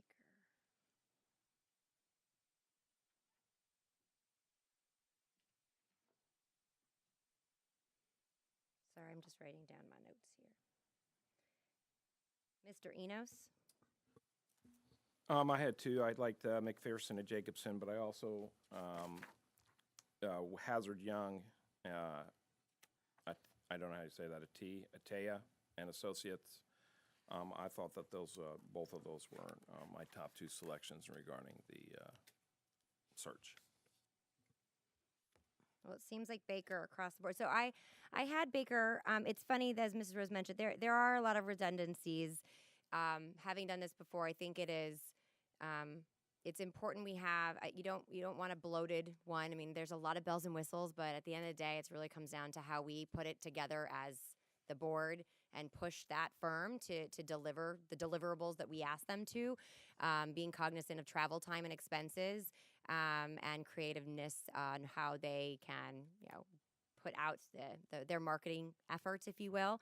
But really, so that to me, that's why one, Sunshine Enterprise, not it doesn't have an overwhelming thick packet, but they are Florida, so that was one part that I thought was a perk, because the way I look at it is really it's incumbent, it's our responsibility to really push them to do these things. I think there's some key elements that help. So those, I would say that the only add-on I would have would be Sunshine Enterprise. So if we want to narrow down to 3, Tracy. Was your other choice Baker Tilly Well, as I mean, well? I had Baker Tilly as up there. So then you would definitely have an overall McPherson Jacobson would be the 1. Baker Tilly then would be your 2, and then you would decide, do you want to see Hazard Young and Sunshine, or do you want to talk about the 2 of them, their strengths and weaknesses? Yeah, I don't really want to have 3. Mrs. Rose. I definitely could support Sunshine Enterprise being in Florida. So as we interview, we have the ability to connect with someone who has more of a local advantage and see if that means something in the person, the interviews that will take place next. Okay. Is that agreeable to everyone, I see Mr. Edwards. Go ahead. I just would give this as feedback. I'm overall concerned about the candidate pool that each of the firms would draw upon, and whatever sort of mechanisms that they have in place to reach the highest level candidate pool. And I'm a little concerned about Sunshine Enterprise because they offer, similar to the firm that I used to own, a myriad of services, from temporary help to lower level direct hire. And they may have an executive search specialty desk, but it's not necessarily a desk of educators that they've built over many number of years. So as I said, I don't really have a preference. I'm more concerned about the candidate pool that each of those firms have developed over a period of time of high-level educators that they have readily available. Bearing in mind, I think there are 7 searches going on in the state of Florida at the same time, and that candidate pool is going to be stressed among, and to me, that is the most important. And so I would just, as perhaps, and I know we don't really want to spend all kinds of time interviewing, and we're trying to get to the next step, but if you're interested in the local presence, which is understandable, I think you should ask for perhaps 3 interviews instead of just 2. No, I agree. And actually, so as I mentioned, Sunshine Enterprises, that they have kind of a more thinner experience, breadth of experience, or what have you. I do think that the cost incurred, not being penny wise and pound foolish, but if we do 3, I don't want to go 4 personally. I think that's just too much. I think the first top 2 are pretty clear. And if we want to add in the Sunshine Enterprise, but they may very clearly illustrate that they are not ready to do it. But alternatively, I think that, and I don't really put too much emphasis on the Florida aspect outside of the cost of travel. And if they have the same creativity, and what Mr. Edwards mentioned is there is in fact a lot of searches going on, and to our benefit in a certain way, because I was able to look up the certain packages that the neighbors to our north for the search firms that they've used, and even interviews that they've kind of included as well, but also, as well as south. So with all of that said, if we want to pick, so does that give you some direction? So that'll give us McPherson, Jacobson, Baker, Tilly, Virchow, and Kraus, and then Sunshine. So Okay. we will ask those 3 to present. We will have to decide, are we going to have the March 7th workshop? We talked about bringing them. Yeah. So, and to that point, wanting to get through all of the things that we need to, I think one of the items that in order, particularly a superintendent search, and to really hinge off what you mentioned, Mr. Edwards, and I did not forget, I want to make sure that's clear, that we almost designate a second workshop for superintendent search. So we're moving along, and then adding, and then moving through the list of workshop items. As much as we want to certainly be cognizant to staff so that they can do the job that we are asking them to do with the workshop, I think even hinging off the discussion with budget, but there's some other items that I think are worthwhile. So I think March 7th would be my request, as long as that works with other board members. Obviously, that's one that I have to make sure that everyone's in attendance for. Mr. Edwards. Thank you. While we're on that topic, I had conversation with Jennifer Vine at the Education Foundation. I know she sent all of us an email, and I followed up with her. And what she has volunteered to do, which I think is in our best interest, is to set up the whole community side of community town halls, the community committee meetings, all of that piece, all the notifications. And so I'm not speaking for Jennifer or the Education Foundation. If we're interviewing folks on the 7th about recruiting, perhaps we could invite Jennifer to come in and give us a presentation on how she would handle the public component and the community component of our superintendent search. I have no objection to that, board members. Anyone? I think it would help for her to certainly listen also, if that's something we want to proceed with.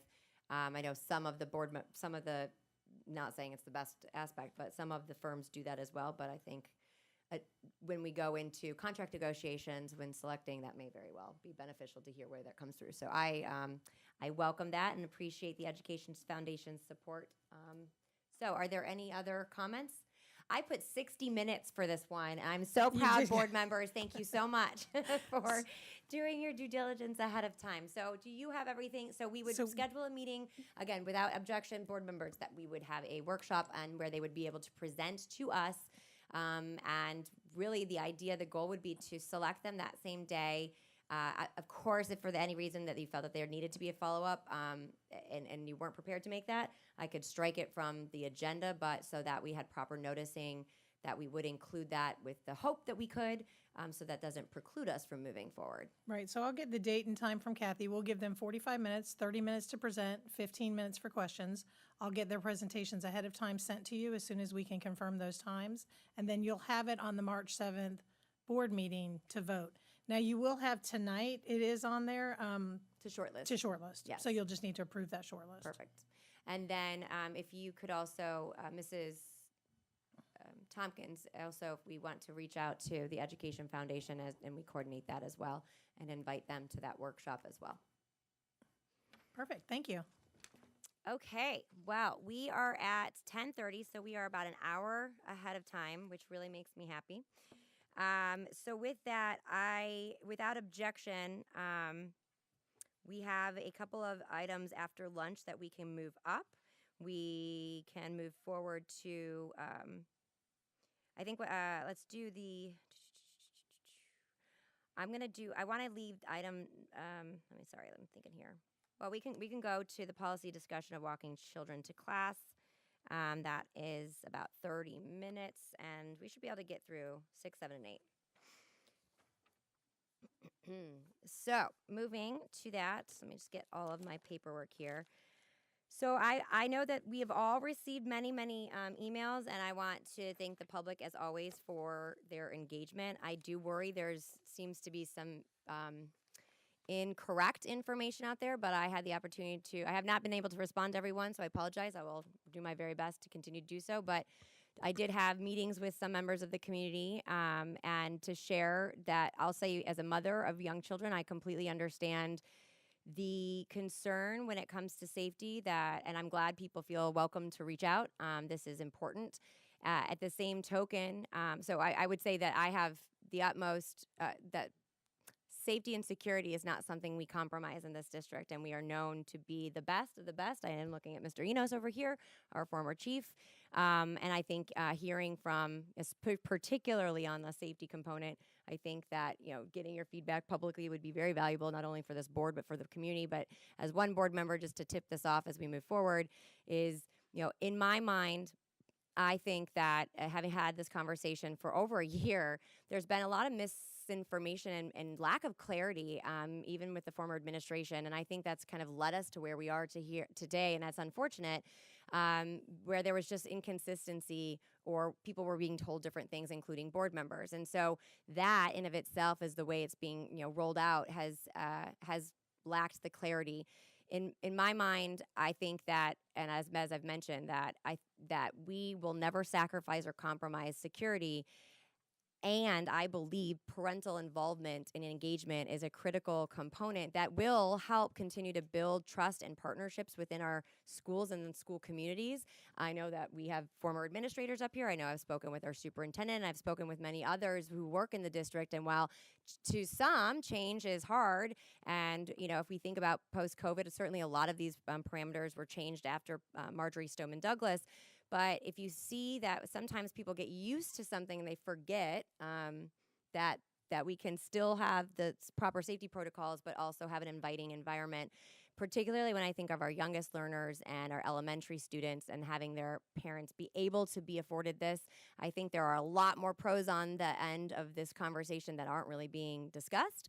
But to that end, I feel comfortable with the first phase, and I think that I would defer to Dr. Foster to kind of give us an update. But I do, Mr. Enos, if you could address the aspect, because I do, your opinion and your insight on this is very important to me as a board member.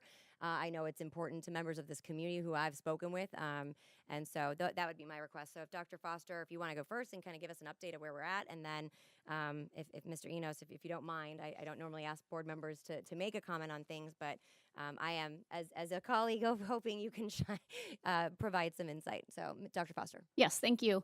So first of all, I just kind of want to give kind of a historical perspective here. So I've been in the district 26 years, and so really for over 20 years, I think we on the instructional side of the house really looked for ways to increase parental involvement. And we're constantly trying to figure out how can we get parents in the door? How can we get parents to be involved in the learning process? And I know over the past few years, with some of the events that have happened, obviously caused a shift where parents were not able to access the school campus for a variety of reasons. And I think when we look at student achievement, which is something that we always come back to, is how can we increase student achievement?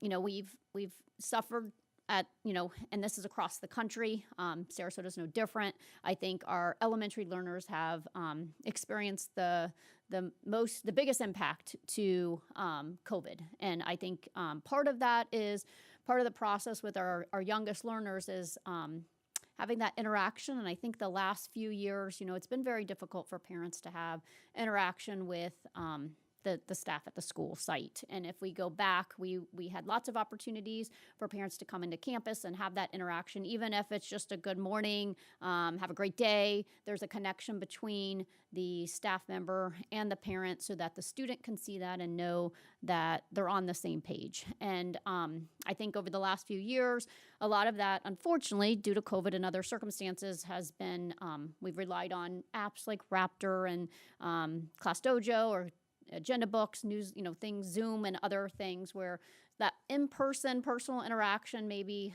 haven't had the opportunity to have that. And so I think in looking at trying to implement these procedures, it's trying to find that perfect balance of still providing safety and security. We're also allowing for parental involvement. I think it goes with the saying, safety first, learning always, and trying to find how can we thread that needle and provide the opportunity for parents to come on campus while also providing safety measures to ensure the safety of all of our students. Our school-based and school district administrators have been working really hard these last few weeks. They've done a great job of brainstorming different possibilities so that we can make this happen. I think we've come up with a great way to implement these procedures. So just some things as we were discussing, and I've had some conversations with Tim Enos as well as we've gone through this process, some things that we said were non-negotiables that we needed to ensure that we continued with We had single point of entry, so everyone will come on campus through the single point of entry. Everyone that sets foot on campus will have been through the Raptor system. Everyone that sets foot on campus will have gone through the check with the receptionist, the registrar, to ensure that that person belongs on campus, which means they need to appear on someone's contact list, a student in the school. And then the other thing that we're putting in place is that if a person, is a parent or guardian's coming on campus, they must come on campus with the child for that day. And so then they would enter campus. We did have an email that went out yesterday through Craig's office, and we have communication that's been sent to all principals so that they can send a more personalized version from their school as far as the exact time. But some of the other things that we will continue to stress from the district level is this is, it's not the time for conferences. This is not the time to walk into the classroom. This is simply to, escort the child to the classroom or the designated area and say, goodbye to their child and then make their way back out that single point of entry. So I think, we've covered lots of different things. We will continue to look at different things that Raptor and other things provide. So as we continue, we always are looking for different ways to continue to improve security as new and the newest, latest and greatest become available. But I feel like we've landed in a spot that we're going to be able to make this happen in a safe way for our students. Very quickly, just want to clarify on this. Are we lowering any of our security protocols right now with this? No, so basically what I have shared is that the same protocols are in place. The only difference is we are providing an extra 15 minutes of access. So no adult can come on campus that couldn't come on campus before. It's just allowing time in the morning that they currently aren't allowed to have on certain campuses. Thank you very much, Mr. Enos. This is something that I've reached out. I do safety assessments on a national level. I talk to Chief Oakes. I talk to our school safety specialist, Jason Overbay. I've talked to staff. I've talked to a variety of different people. We have a national expert that lives here that I work closely with. One of the things that I've always struggled with is there is a big difference between making a school into almost like a prisons type of atmosphere as comparable to making it to open up. I had a variety of parents that have reached out to me in regard to this, and that everybody seems that I've spoke to comes back to the same thing. There's been so many issues that have gone out there regarding to transparency. There's so many issues that have gone out there in regarding to trying to get our volunteers. And I know Craig Maniglia, he works on that all of the time in reference to try to get supplies for our teachers, to be able to have volunteers on campus, to be able to have chaperones on field trips. So ultimately, the current policy that we have is that for lunch, if a parent who's on that contact card can come and have lunch with that student. One of the things that also is in place with HAPS in the Raptor system, because there's a lot of things that it checks for sexual offenders and sexual predators, well, what it also does is if a parent comes in and they have an injunction for relief for domestic violence, or they have an injunction relief in regard to visitation, they would go to the registrar. The registrar would take that information. They would immediately place it into the system or have it on file. So if that parent tried to show up, that it would automatically red flag it. They would contact the administrator, as well as you would have a school police officer would also go there in order to escort them off the campus. The Raptor system in itself doesn't check for if you were arrested last night, or it doesn't check criminal histories. But what it does do is it does check for the things that we had, unfortunately, with Jessica Lunsford. It does check for anybody who's currently a sex offender or sexual predator. The other thing is the sheriff's office, by the statute, has to receive notification if anybody moves or comes into the area. And then that notice is then sent to the school police department. The school police department then sends that out to all of the principals to let them know that this sexual offender or predator is now located within geographic, as well as I know working with Jody, Department of Transportation, with busing also takes that in consideration as regards to bus stops, and making sure that the students are always safe. So when I started looking at the policy and I talked to a lot of the parents, is I look at an incident such as we had down in Northport. We got hit dramatically with the hurricane. You have the smallest of our learners. I don't think that many middle and high school parents, because I think that there would be more of an issue with their kids saying, why are you walking me into class? I think that at our lowest kindergarten, first grade, second grade, some of them in that area, that they were traumatized in an event such as the hurricane. that this gives them an opportunity to be able to bring them in. The other thing too that's going to happen is that parents still can bring their children, go through the loop, drop off their kids, and they continue with the same policy that they've already been doing, which may be what's more effective because we know that kids like structure, and they can continue to do that. With some of them, let's say that, I brought up the example is, let's say we had a family pet that died over the weekend and the child is distraught.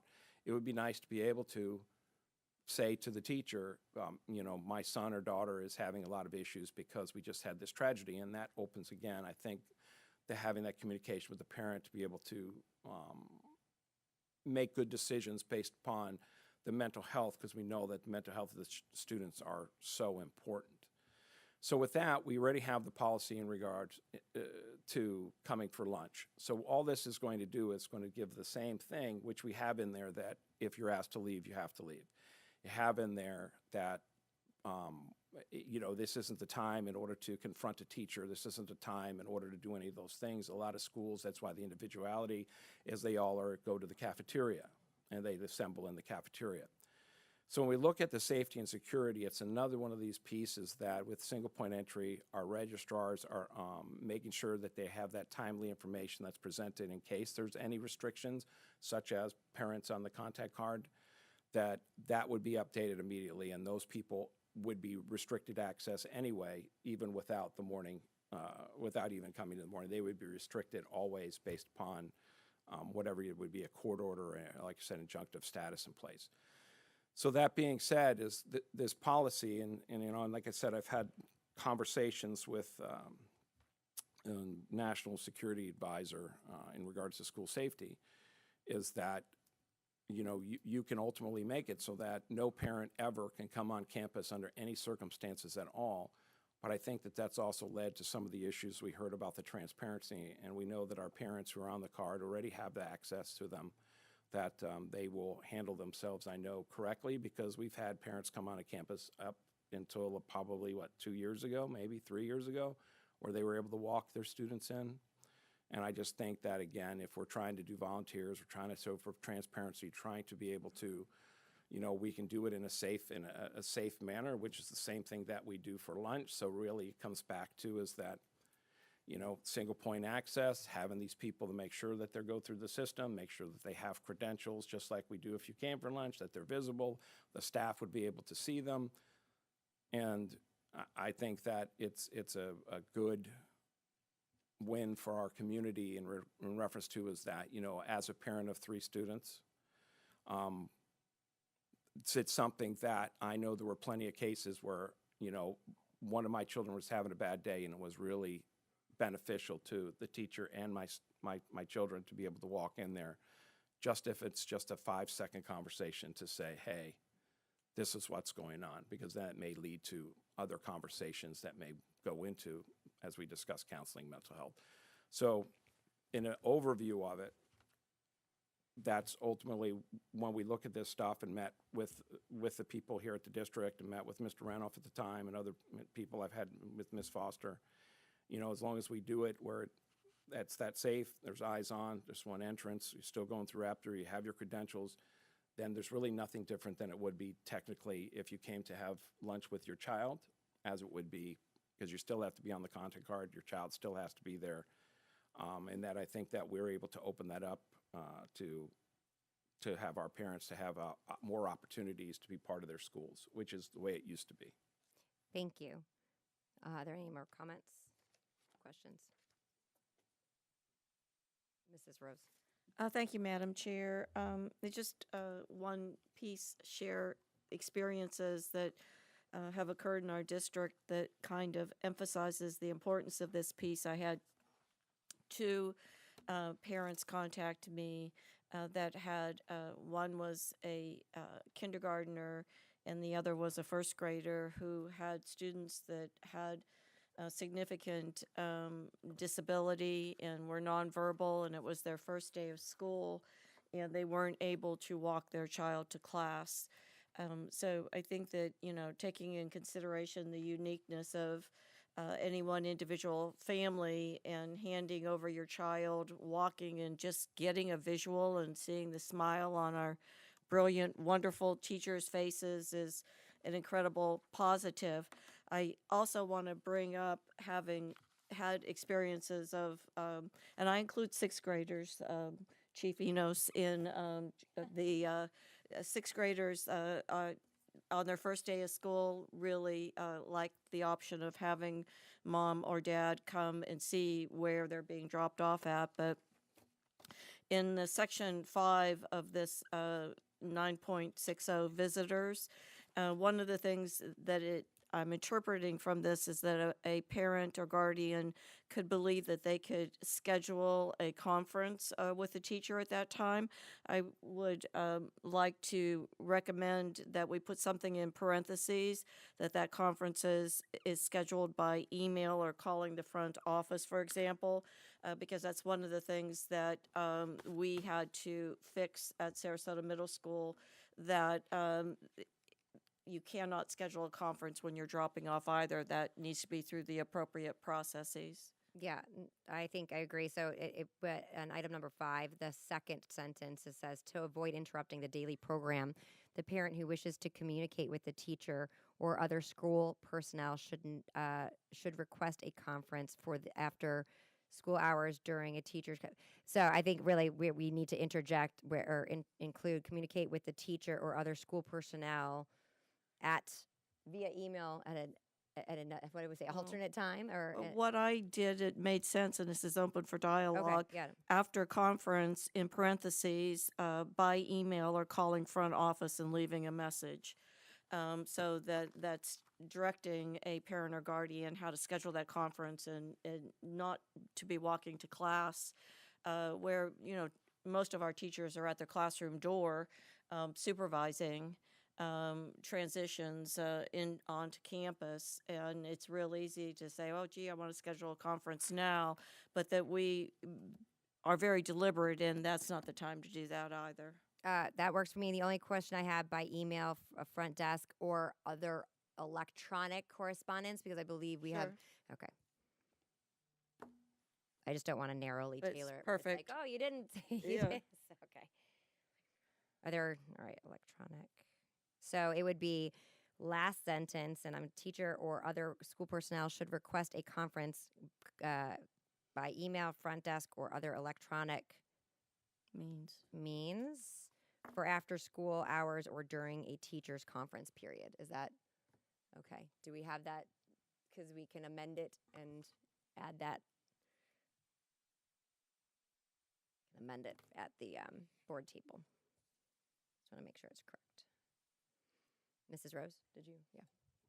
And I just have food for thought, so to say, for Dr. Foster and staff, that, we have some new principals in the district that haven't had the experience of having a parent drop a student off at the classroom door versus in the parking lot, that the principals, and I'm sure you already have that in process, but I just want to accentuate it and let families know that should be in place, where there's protocol of all the people providing coverage in the morning with radios, and no teacher is left to deal with anything that isn't within these guidelines, that there's an eye out for that, and there is a protocol for immediately addressing it. For me, that was my security staff, my aide supervision, and radioing someone immediately in the front office, and we very politely intercepted any situation. I was just going to Yep. say one other thing. Mr. Renouf and I, we can work together also to make sure we have a lot of district staff at the schools as we're implementing this, to make sure that schools have support as we kind of start that first week and get it up and running. Thank you. And I think just one thing I want to address, because I really, again, appreciate the different points of view that have come forward, because I think that makes us better. No one works well in an echo chamber or have you. I think we can overcome any, whether it be communication or, hey, if there are actual logistical challenges, because our goal is 1,000% going to be ensuring that we have a safe campus, but we also have an inviting partnership with our families, because that was mentioned, is a huge component to academic achievement, which is why we are all here.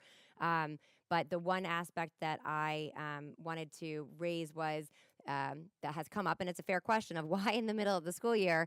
However, the reality is this is not this. This is something that was brought forward before the beginning of this school year, and was, again, as I started to seem to have some different responses at different times, and it made it very, very confusing. But I think this allows us the latter quarter to work out some things.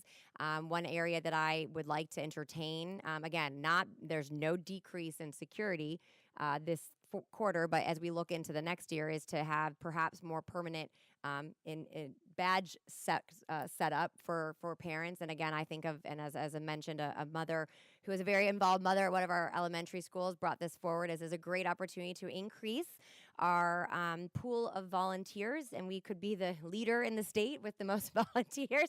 And I love that. So I think that I understand the concern, and I think that I want every member of this community, and certainly our parents, to be able to feel comfortable to share their concerns when it comes to security, and we don't take that lightly.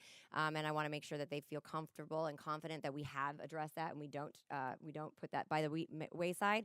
At the same time, I want to reassure that I believe that there's a lot of positives that can come from this as well, but that as we move forward, that that as Mrs. Rose mentioned, that we'll work with the administrative staff to make sure they have those supports, and please bring those back to the board. And then, like I said, finally, as we move into the next year, I would love to see if there's a way we could expand this, where there's whether it be level 1, level 2 background check, and increase their ability to be registered as volunteers as well, and then having a more clear badge setup system. And if there is an incurred cost, that we know what that is from the board level, as that may be something we may want to adjust to compensate for. So, Mr. Enos. And that's what I was going to talk about. I know there was a lot of stuff. So one of the things that we talk about is, so what ended up happening in the community if you got arrested? If you do a volunteer and you do a level 2 screening, and we have our parents to have that level 2 under the Jessica Lunsford, which we do for our vendors right now, is that any arrest would automatically come to the school safety security, to the school police department, and they would be notified as it relates to that incident. And then they also would then be able to chaperone, and I believe that badge would be good for 5 years. So they would be able to continually to have that access where any arrest or anything, it would be no different than if every year you ended up coming in as a visitor every day. That is actually a more secure for the staff, because you actually receive a badge from the district that you're a volunteer, or we could have that in place, which we know we can print those. But what it also does is then every field trip, you don't have to fill out this stuff. I mean, it automatically makes you so that you've gone through that extra screening. And I think it's about $80, $89, I think, somewhere around there, to be able to have that done through FDLE, which that goes through the Florida Department of Law Enforcement. That's what I really would like to push everybody towards, that's coming to our schools, because then that ultimately will alleviate a lot of the questions. Well, what happened if this happened 2 nights ago and now they're here? Or what happened if this and then it's this? I think that's ultimately, as a district, that would be without question, the safest way to be able to move forward. And then that parent would only have to do it once every 5 years. How long does that background check take? You just come in, you get fingerprinted by Safety and Security and the school police department, and I think it's returned in 48 hours, 72 hours, roughly. Yes. So within 3 days, you would receive your notice, and then that would also go by Florida state statute. That's on there that would preclude you from being able to have access. And then ultimately, as long as you fit the criteria based on what the statute says gives you access, is what we do already for our visitor, for our let's say for vendors, for anybody comes in off campus that has to go through the level 2 Jessica Lunsford screening, is that then would give you that, you would pay that fee, and you'd have 5 years, and you'd be able to do pretty much anything that you wanted on campus as relates, not anything, but you'd be able to have a higher level of clearance. And that would be my suggestion as a district. I hope that the parents would take advantage of that. I think now that we split the cost between what they pay and to what the district pays, and I know that's part of the line item budget of the school police department. I think that we could also look at that, because it would literally be scheduling, coming down 15 minutes to get your fingerprints done, and you would be able to go. Yes, I mean that's a direction I'd like to see us go. I think that given how we evaluate it from a budgetary and logistical standpoint, that would be my preference. And I think, as Mr. Enos mentioned, how that would respond to some of the unknown questions that there are push notifications from law enforcement agencies. And then also the upside of the volunteer pool increasing. I would just need a little bit more clarity on how we would move forward and budget that so that our district has that information accordingly. Are there any other comments? Seeing none, okay. So that will be on this evening's this evening's agenda, but the item that on number 5 with including the amendment by email, front desk, or electronic means, I think the most appropriate thing would be to make an amendment at the board table, just to add that. Doesn't substantively change it, but it just makes it more clear for purposes of advertising. And just to remind you, we're advertising it. So if you have that prepared, I think that would be the best place to do so. May I? Yes, please. That is legal counsel having that prepared to cite back to us. I have the exact language that you all quoted. Would you like to hear it? Please. I'm sorry, I didn't have my mic on. So the language was in the second sentence of Roman numeral 5, and it would read as amended: to avoid interrupting the daily program, the parent who wishes to communicate with the teacher or other school personnel should request a conference by email, calling the front office, or by other electronic correspondence for after-school hours or during a teacher's conference period. Works for me. Perfect. Okay. Any more questions on this topic? Okay. Then we will move to item number 7, which is the Shoemaker contract.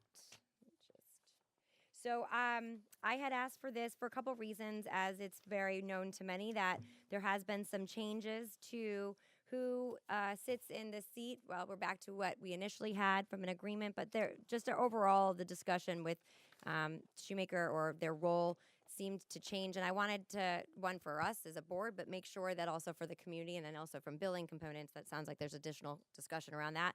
So I'd asked Patrick to restructure it so that it reflects more specifically that the leading attorney that is our general counsel with under the contract with Shoemaker Loop being Patrick Duggan, as it notes under duties on number 1.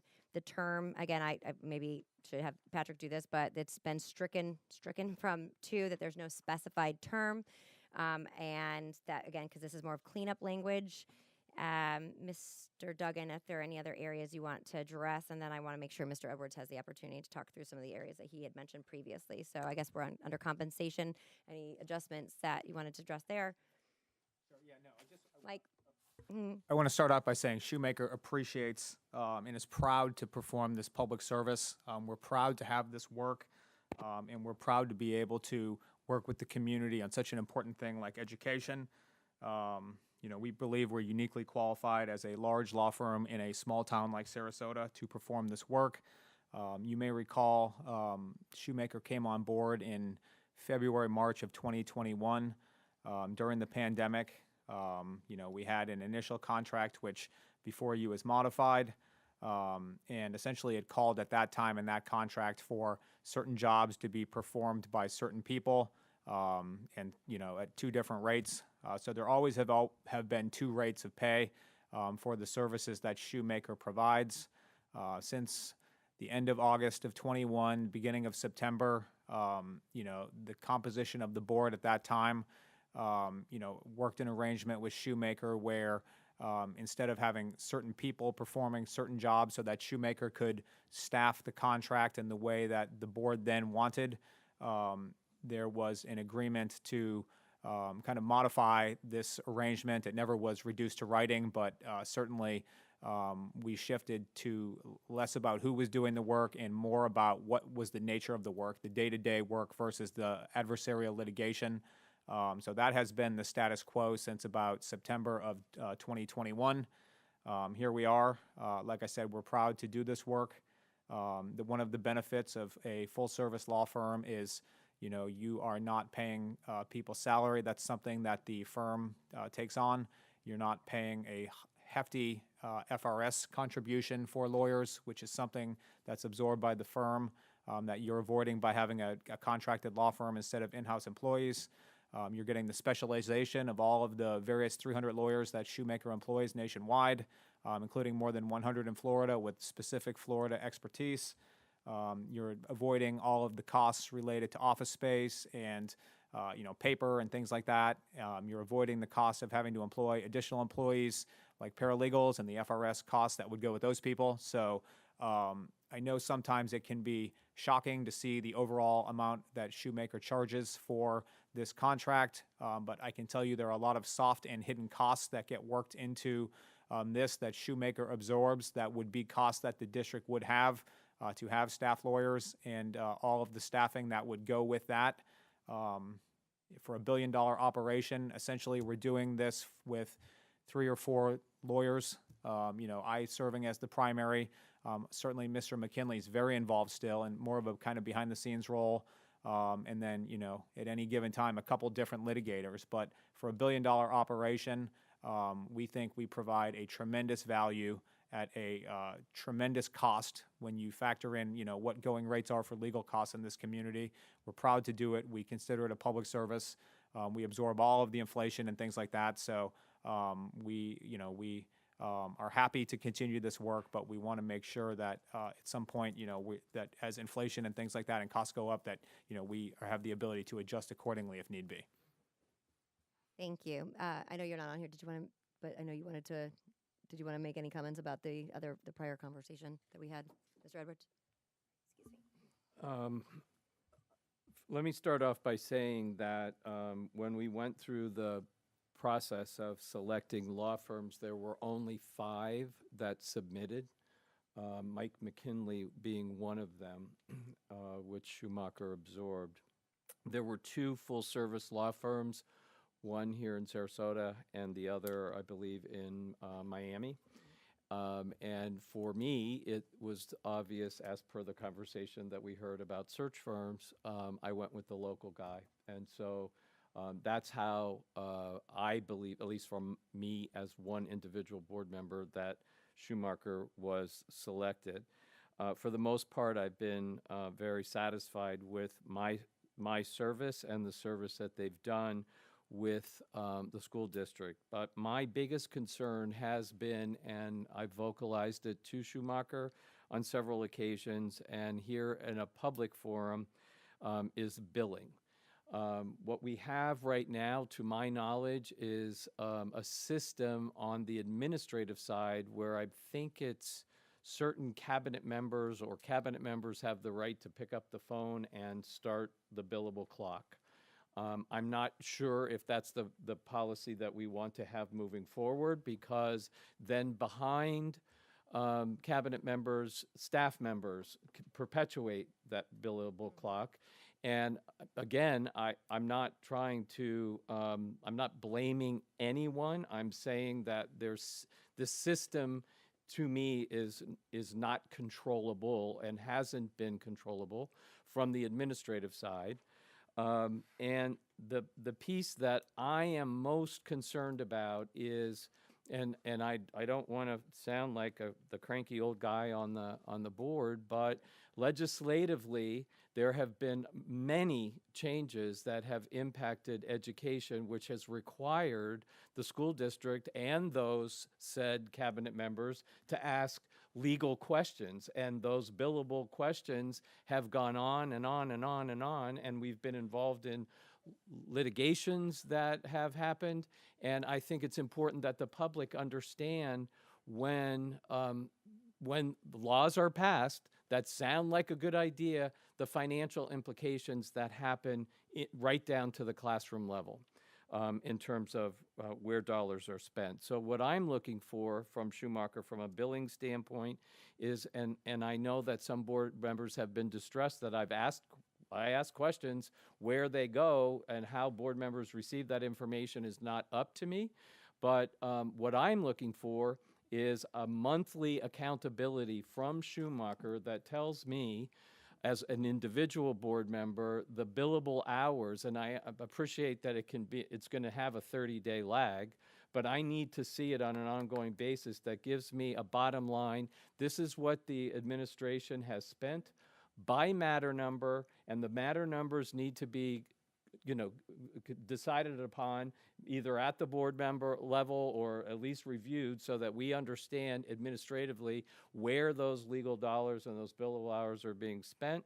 And the same from the board, and then by litigation. And then in litigation, is it ESE litigation? Is it slip and fall litigation? Is it litigation from transportation? I mean, all of those kinds of things are what I'm accustomed to from major law firms, very easily trackable and should be coded as such when the meter starts on an hourly basis, and I'd like to see those numbers on an ongoing monthly basis, which has not yet happened.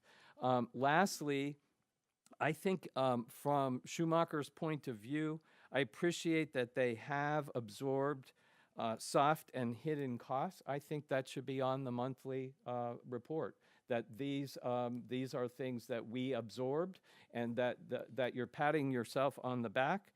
One of the things about a large law firm that is killer important, and I had this conversation with previous management from Schumacher, is that lawyers who are providing the service have, on an ongoing basis, I've seen it happen on the fly in major litigations across the United States and from whence I came, that they immediately stop their high-level billable hour and move a lot of this work to paralegals where possible. And so far, I have not seen that happen. And that's the advantage of working with a firm like Schumacher, that when there's certain due diligence, when there's certain research, when there's certain the compiling of data, getting a report out, it doesn't have to be at the highest level of billable hour. It can be handed off to a paralegal and the bill rates start to drop down. And those are the kinds of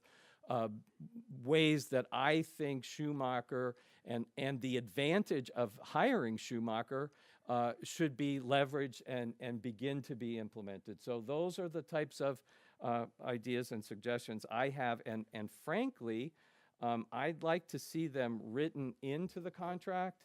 I'd like to see a prototype before we approve this contract of what that monthly billable contract would look like. I'd like to see the procedure of how administration orders legal services solidified by the board. I just don't want to ratify the Schumacher contract. I'm happy to, but I just want to make sure that all of these additional provisions are met. Yeah, thank you for that. And I would agree that, again, the goal is to get it so it's clean, it reflects what we need, what we want for both parties, so it's mutually beneficial. I also had noted the monthly billable statements be sent to the board, understanding, and detailed in that manner. I think there's an element outside of the contract from an administrative standpoint that because there are attorneys that handle litigation that are not under Schumacher, and we have. And this has been since the dawn of day, and I don't know if it's because our former, who was wonderful, but it was just people knew him so well that the way the structure was with billables was just a little bit different. But we, being $1 billion plus enterprise, I think it's important that we have a much better handle on that because we can't make informed decisions. So I think if we can add a provision in here with monthly billable statement, as that would be reported to the board. The one, I'm sorry, Mrs. Rose. So well, yes, if we can add that, and then I see Mrs. Rose, and then Mrs. Marinelli. Thank you, Madam Chair. I would like consideration and a individual recommendation to Dr. Foster that it doesn't appear as if, and I could be wrong, that we're building capacity with the associate superintendents that cover the entire span of our district and the superintendent, of understanding all the legal ramifications, liabilities, decisions that we have potentially principals contacting directly legal counsel, which didn't occur in years past. The capacity was built at the top. whether the legal counsel came regularly to cabinet where that capacity could be built, but to have multiple principals asking the same question, for example, relative to discipline, or to have executive directors that only oversee one section of our district building capacity when another one can call with the same thing. I feel like that we could do at least a better job at auditing how we access legal counsel, and this isn't with any intent of jeopardizing our liability, of course, but I think we've lost a system. As a principal, I could not call legal counsel directly, and as an executive director, I went through the assistant superintendent. Therefore, that assistant superintendent is building tremendous capacity of all of the things that could be addressed without billing individual hours. So I think that's something to be considered, look at if it's the will of the board. Like, Yeah, go ahead, Ms. I was just going to Foster. say, Patrick and I had that conversation actually on Friday, and I was asking him that basically who he's been working with, so I could have, just kind of a historical perspective as to what's been happening over the last few months or so. And I know this is a conversation that had come up under the previous administration as well, and we had some of those discussions. So I will be working with assistant superintendents and cabinet and for next steps. So. And if I may add, and I know Mr. Doug and I have talked about this too, I think having that system in place is so important. I know Mr. Renoff and I spoke about this as well, because having it on the front end it's an incurred cost, but it's a much better investment than on the other end. And then getting that system and protocol in place and people up to speed, I think the way Mrs. Rose said is building the capacity. I think it's a great idea. So what that looks like, I'm encouraged to see that discussion and take place, and then we will always get that report back, so we have some sense of where that's going. Mrs. Marinelli, did you think? Okay. If I may to that, Please. we're happy to do whatever this board wants. We're happy to work with this new superintendent, Dr. Foster. To be responsive, we typically answer the phone when it rings, no matter who it is. So that would be up to the superintendent and the board to put some restrictions on that. I can tell you the overwhelming majority of those day-to-day calls are legal, because this field is so regulatory, and almost every question is, there's this new statute, what does it say, can we do this or can we not? So, but I would say the overwhelming majority of the work is at the cabinet level. Every once in a while, there's an inquiry directly from a principal or something like that. Typically, we would then route them through the executive director or somebody on cabinet for that stuff. But we're happy to do whatever you all ask of us to do. The other thing, as far as from a cost standpoint, like any lawyer, we listen to what the client wants to do on litigation. Often in litigation, you can control the costs with the settlement. That's up to a client to decide to do that. Obviously you don't want to settle everything, because then the floodgates open and people send letters and want to hit you up for small settlements on frivolous claims. So there is a balance on that. But from a cost standpoint, Shoemaker has very little control over the litigation budget, because we do what the client instructs us to do, and we litigate matters in the manner that you instruct us to do. And certainly we give guidance on what we think is best, and often that's adhered to. But just know from a cost standpoint, we have very little control over how often the phone rings, and what litigation strategy the board wishes us to take. That drives an awful lot of the cost. And those are two factors that are outside of Shoemaker's immediate control. Understood. Mrs. Rose. Just one added element, please. Thank you, Madam Chair. That individually, I would like some type of protocol in place, considering even at the cabinet level, 6 years ago, cabinet was probably at least 50% smaller than it is right now. So how can we build capacity of legal knowledge and save money? How many members of cabinet are there right now, Dr. Foster? I believe we have 15 members of cabinet. So. Okay. Is that's more operational, or you want that to be within the contract? I sometimes in the contract you want operational. Okay, good. I was gonna. Sorry. That's okay. Mr. Edwards. Clarified that. That's okay. Thank you. I think we're roughly saying the same thing, but before we move forward with the Schumacher contract, I need to have a recommended procedure of how administration is going to move forward utilizing legal services, so that there is a procedure, the board signs off on it, and we hand that off to Schumacher, so it's clear. No, I would agree, and I think that that's kind of where Mrs. Rose was mentioning. That's why I wasn't sure if it was in a contract or not. We can bring this back with the amendment to the addition on the billable report to the March 7th meeting. If you believe you could get some kind of protocol in place, I mean, if that's reasonable, I mean, you have to tell me that we can include, so that we can put that on top, and so that would give the board members the confidence of that certain processes are put in place. The one thing I want to add, and I don't want it to delay this particular thing, but I do believe it's incredibly important, and I do think it plays the lead general counsel plays a very significant role in this, is that we have, as mentioned, multiple attorneys that handle other things that are oftentimes more administrative. So we have a workers' compensation attorney, we have a real estate attorney, and that's fine. I mean, and I think believe in that contract that it's allowable to sub out areas of specialty, or in the event there is a conflict of interest. But where I really want to hone in is I think this board, I know I haven't really ever been able to see that listed out. That goes right in line with the detailed billable reports. But as far as our other attorneys and some trends, this is more of a finance question / discussion. But because if we start to look at if we're talking about litigation or any kind of administrative hearings or anything like that do require us to have legal support on, and we don't have an insight into what those trends are, a lot of times that's not helping us of seeing where we need to be more proactive on the front end. So, such as building capacity at the cabinet level, advising, making sure, whether it be through legislation or what have you, that our administrators have the right information and tools.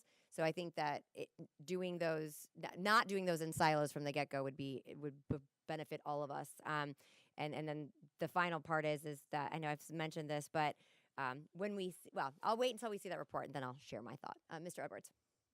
Yes, and so that being one side of billing, the other side is I think we can get a prototype of what a report would look like if you just gave us, let's say, December's billing, and then perhaps what December, how it would reflect the whole year. So just to show us a prototype. And I understand that you don't oversee all of the attorneys that are involved, but one of the conversations that I had with Schumacher previously was that they could be included to the report so that we understand it. And I know that, for example, workman's compensation comes out of risk management, and they are a complete separate set of attorneys, but I believe administration could probably get that information from risk management on a monthly basis over to Schumacher, so that it's dropped into one location for the board, and then that determination of where what goes where for Mrs. Penner in terms of from a budgetary standpoint. But if it's all, we start to accumulate that information. And we have data now that and at least if we can look at it and say, this isn't detailed enough, we want more matter numbers, drill it down further, or this is too much detail, lump it together. So Yeah, and we're happy to do that. I don't think that is a heavy lift to get that. We prepare detailed invoices every month that are public record that would tell the public, you all, exactly what we do all day long. So that is definitely easy to do. If that is your preference to have those delivered straight to you, absolutely can do that. Perfect. And then just hinging off of that, I think in addition, it would be wonderful we could get a historical report from our other attorneys, including ESE, workers' comp. What else am I missing? Any other ones that we have, ancillary ones? I think there's a handful. But I just don't think we have any good sense of it. And I think that'll help in many, many ways. So good. Are there any additional thoughts on this? Okay. Moving right along to, lost my page here. So I will make some changes, I guess, and I will submit them back to you all and to Ms. Tompkins for future consideration. Perfect. Next, we have the board update. Excuse me, board dashboard update, and we have wonderful. You guys are both here. Thank you. Since we are catching you a little early.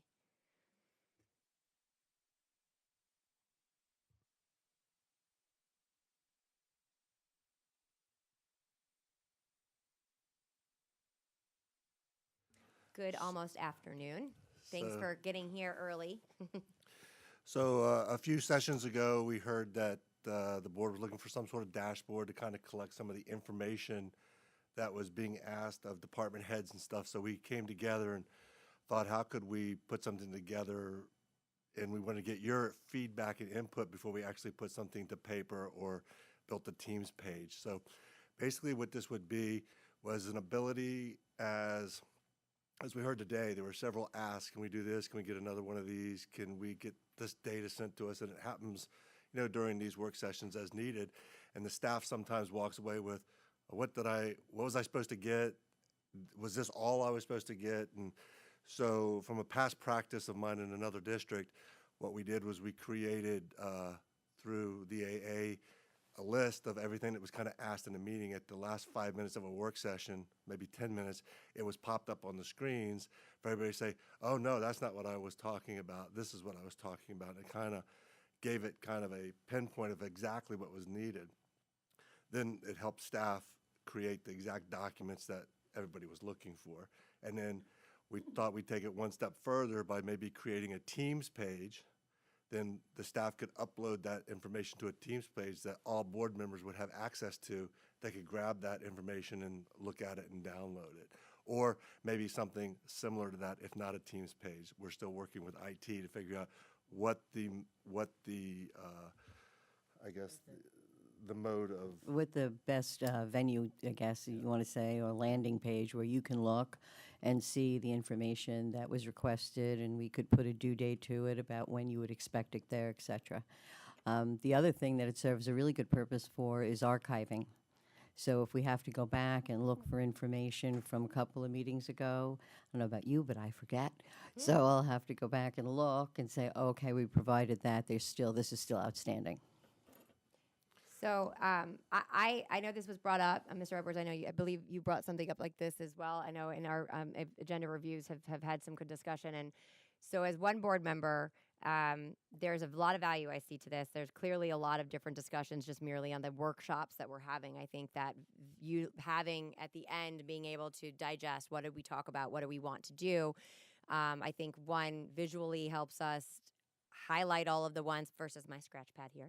And that who is ever serving as chair.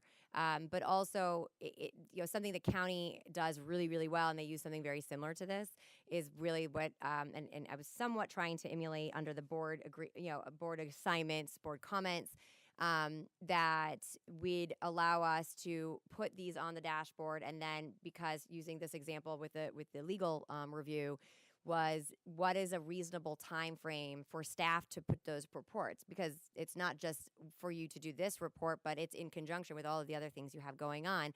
And I believe, I don't want to speak for my fellow colleagues, but I think we want to be reasonable and cognizant to how can you, what's that reasonable time frame from a deliverable? Is it 30 days? Is it 60 days? Is it 90 days? We can put that in that dashboard, and at that time, when it comes up, it allows the superintendent to provide us with that update and that report. I think certainly this district was in a transitional moment, but when I think of some of the two items that we'll be voting on today that were brought up in December, and again, it had a lot to do with that there was one superintendent leading one meeting, and then not so much the next, and so that perhaps is where things could have fallen off or slowed down. And I think that with that clarity, we will have a lot more accountability as board members to achieve what we're trying to achieve, but also staff having clarity and then the accountability for us to hit those metrics.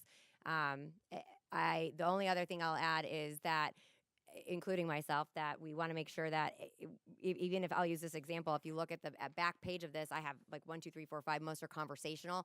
By no means are they directly going through. I want to make sure that the board, we have consensus that this is a priority of ours, that it's not one board member, running the train or anything like that, that if we're asking staff to do something, it has to be something that as a board we collectively agree on. So those are my thoughts on this. So I think if this is something other board members would like to talk about or think it would be beneficial, I welcome the conversation. Mrs. Rose. Thank you, Madam Chair. I see some benefit, and I also want to have input in that my accountability that I hold myself to is academic excellence and the fiduciary responsibility that goes along with that. And I individually do not want this to be where 5 board members are assigning tasks to the entire landings office to fulfill reports to share with all of us. I think that I would only agree to this if there was a consensus in that of what you were to do for the board and not for individual board members.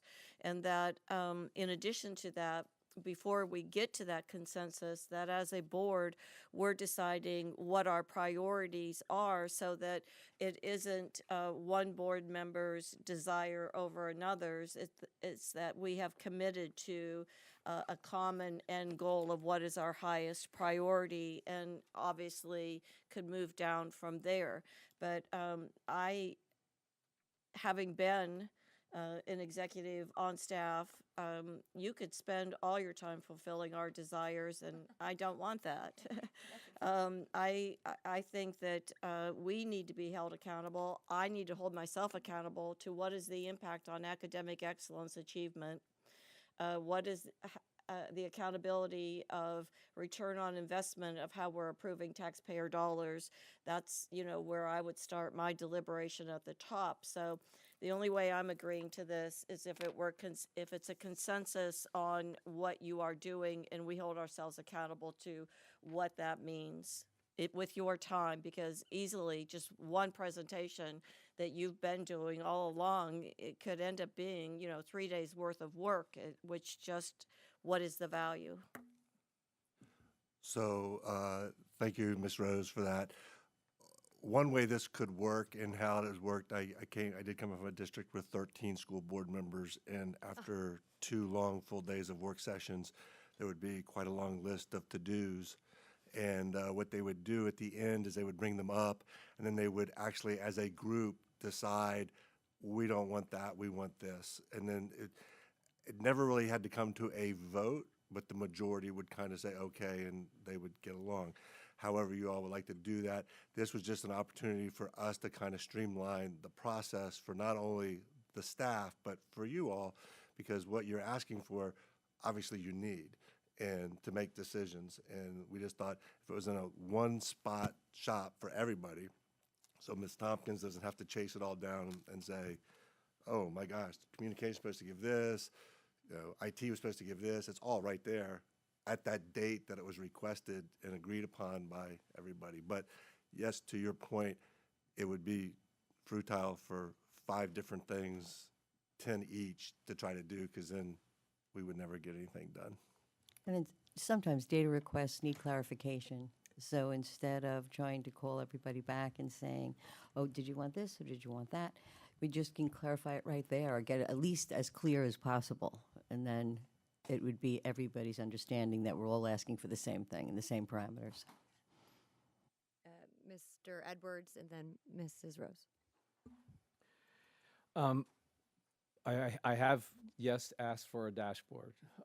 And what I noticed today in a couple of our conversations, particularly the budget one with Mrs. Penner, that the information that went out from the dais wasn't 100% clear. And thank God she said, let me make sure I understand what I'm supposed to accomplish. And so I like what you said about information going somewhere and then having the board re-qualify it if possible. I think that wasn't something I had thought of, but I observed it in real time today. What I had been asking for in terms of a dashboard is by meeting, when something is due. So, for example, I often saw the superintendent needs to have an evaluation by this particular point in time, and then we'd find out, oh no, that has to happen in 2 weeks, and then we're all scrambling to try and get that done. So my vision was that 3 months before the superintendent's review, it's already up on the dashboard for the board to understand, and those documents start to get generated and the process begins to happen.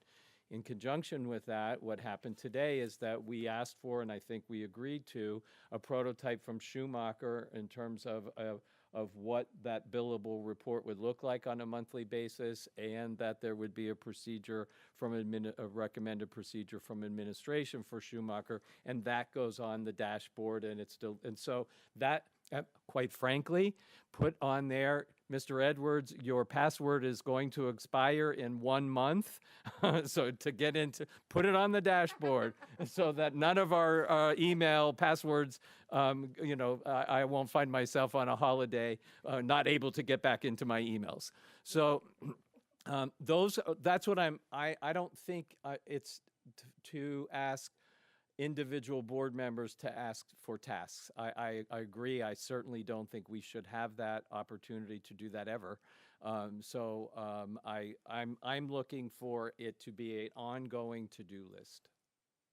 So if I may, to digest this, and again, let me know if it's not what I'm hearing. I actually hear two things. I think that in order to keep all of us accountable and moving things forward, to make sure that staff has direction, a clear direction after a workshop, some mechanism that's able to be entered into, and then kind of an overview summary agreement that we would be doing that. To me, the timeline piece is really, really helpful. I think it helps everybody. I have to assume it does. And I think it allows for the dialogue of true reality of because I think there's nothing worse than setting up unfair expectations, because I don't think we prevail in any success at that point. And I think even as we schedule out meetings, that really would help us in a tremendous way. The second, I think that makes sense. I like the idea of data requests being added on there. Only meaning that I having served in this board for a while, there are things that a board member may ask for because it certainly will afford an allowance to make an informed decision, which is a very important responsibility. And so if that's having that information accessible to all board members, because we don't have the opportunity to speak to one another, and that's okay. But sometimes I think that if somebody else, we have some very intelligent individuals up here, and if there's something that they think about that being distributed, and I think the staff does a pretty good job of this, having that ability to share that information across the board, I think is important and helpful, and it helps us all just be on the same page and work together.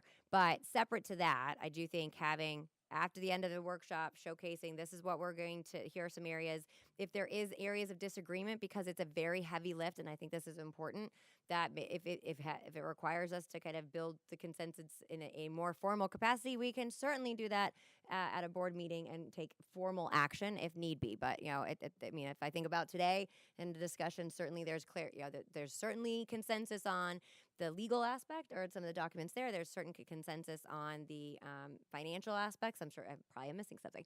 But so I think that would be beneficial. The second part that Mr. Edwards, you just brought up, and I think is well stated, and this would be very for succession planning in general, that and this would really be more under I think from the administrative assistant's role. I don't know if a dashboard's the right setup, but there are things that we statutorily need to be hitting every single time when it comes to budgetary, when it comes to certainly even legally when we have contracts that are under the board's purview, superintendent evaluations, all of those. And so having an ongoing timeline so that the board chair and the board in general is being prepared with that information in advance. I think that certainly the administrative assistant can take on that role, but there are legalities that I think that that direction needs to be provided, and those may change over the years, but there are some that are absolutely static. And I can tell you, I would very much appreciate that. As the last thing I want to see is us kind of scrambling. I like full visibility, and I think everyone deserves to have that as well. Mrs. Rose? Thank you, Madam Chair. Speaking of consensus and priorities, and I agree with the pieces that have been prioritized today. I would like to add the progress monitoring data, I think, is front and center to every decision that we make. And I'm not sure when there are so many priorities that we as individual and collectively as board members want on upcoming workshops, I would like to take consideration to either add an additional workshop to get caught up in my perception, and or ask for Dr. Canalupo's department to give us some data on progress monitoring that we can look over until we get to it. I feel like I'm missing a very important piece of not knowing where we stand, which is directly connected to every single dollar that I vote on. And in addition to that progress monitoring, before we get into the 23-24 school year, and finalize those budgets, similar to the earlier conversation with staffing, I don't think that I strongly believe that we could do a lot better job on return on investment, whether it is money that we're using categorically, for example, the reading categorical money coming from the state Department of Education, or whether it's grant funding. I feel that if we're going to move this district with academic achievement, that we need to drill into that level of accountability, which in my opinion, we're chasing a little bit. I feel like I'm chasing. I'll speak for myself. Thank Nope, you. I agree. And so part of that, this really long workshop was to get a lot of this off the plate so we can get back to that. I know during agenda review that was discussed, and even to Mr. Edwards, your point about the strategic plan, that did come up in agenda review and making sure that we're lining up, because those are not, when we talk about priorities. My understanding is progress monitoring is on our next workshop? Because so perfect. We're all on the same page as far as wanting to make sure that remains a priority. And again, that kind of underscores the really unbelievable agenda that we have. I'm not cruel, I promise. This is not my intent to keep this the case, and we may have to add more workshops, but so that we don't lose focus. Every single discussion and we are having really has to go back to academic achievement, and we can't really make a lot of these decisions unless we know where we are. So that is on the next workshop as well, and should line up very well with all of the other items. So going back to this, do you guys have perfect, like the irony, do you have clarity that, I mean, it seems that this sounds like something would be beneficial to us, as long as you guys have Sure. clarity. So what we thought we would do is bring it here for discussion to make sure that everybody Yep. was involved and wanted this. And then Dr. Cantalupo, myself, and Mr. Binswanger will sit down and kind of come up with some options along with Dr. Foster and see what the best mode of this will be, so that it's easy for you all to access whenever you want to access and get, and figure out how we do that. And then I would say that we would bring something back and kind of show you and say, yes, I like this, I don't like this, don't have comments, have this. And then once we get that final, we'll go. And then Sure. we'll Is do this that. going to be available to the public so they can also get a running list of what's?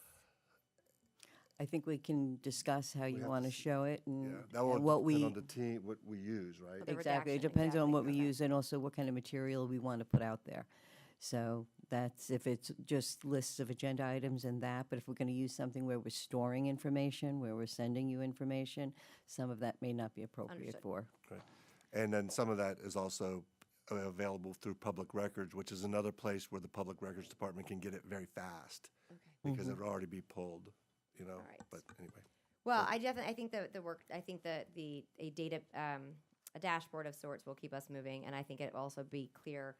And to Mrs. Rose's point, and I think it's a really important point of the alignment with academic achievement. If we start to really see visually, like we are talking about things that really aren't moving that needle, then that's a great check for us. So I like the idea. So, Mr. Edwards.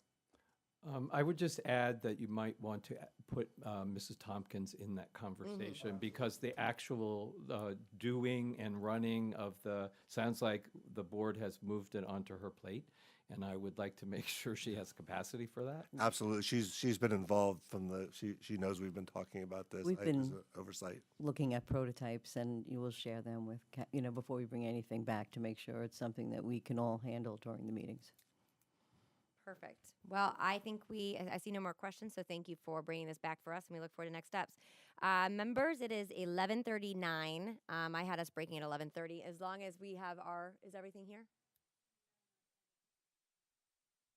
Oh. Well, let's do a 15 minutes. Let's go to the list of committees and different committees to jump around just until we are ready to break from lunch. If you'll bear with me, I'll pull that up.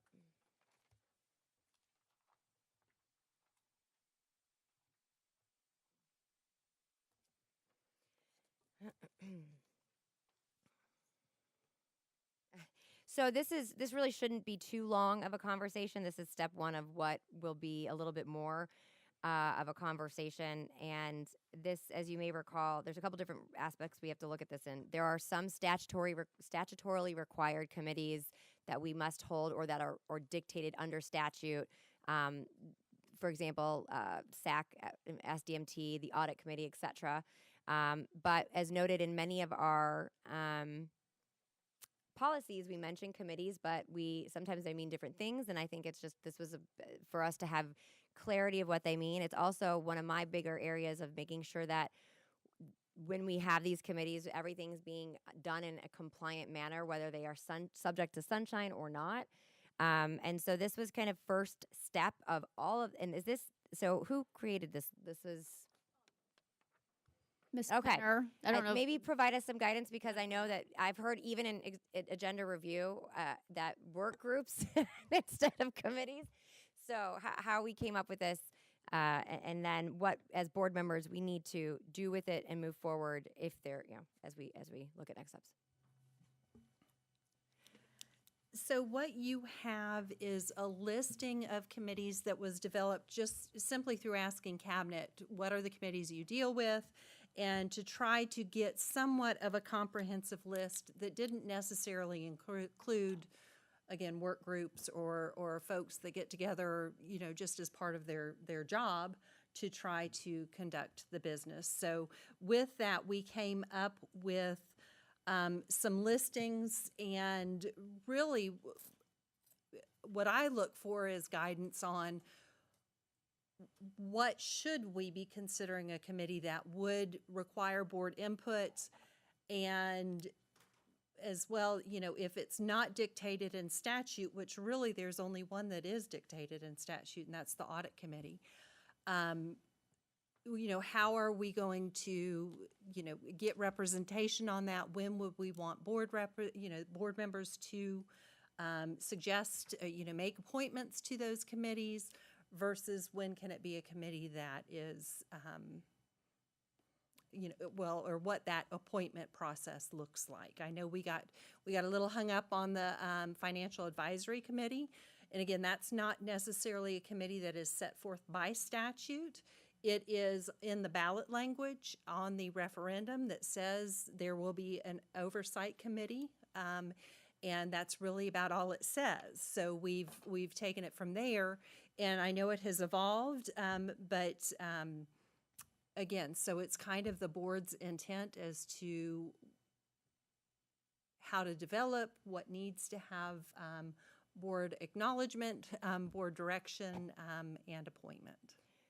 So I'm just going to take a quick stab at this and highlighting almost the element where we were talking about timeline just prior to this. There are certain things we have to do. And one, for example, is the Audit Committee. Mrs. Goodwin was the chair. It is dictated by statute. We have not identified that, so that's something that I mean, arbitrarily, they have not met yet.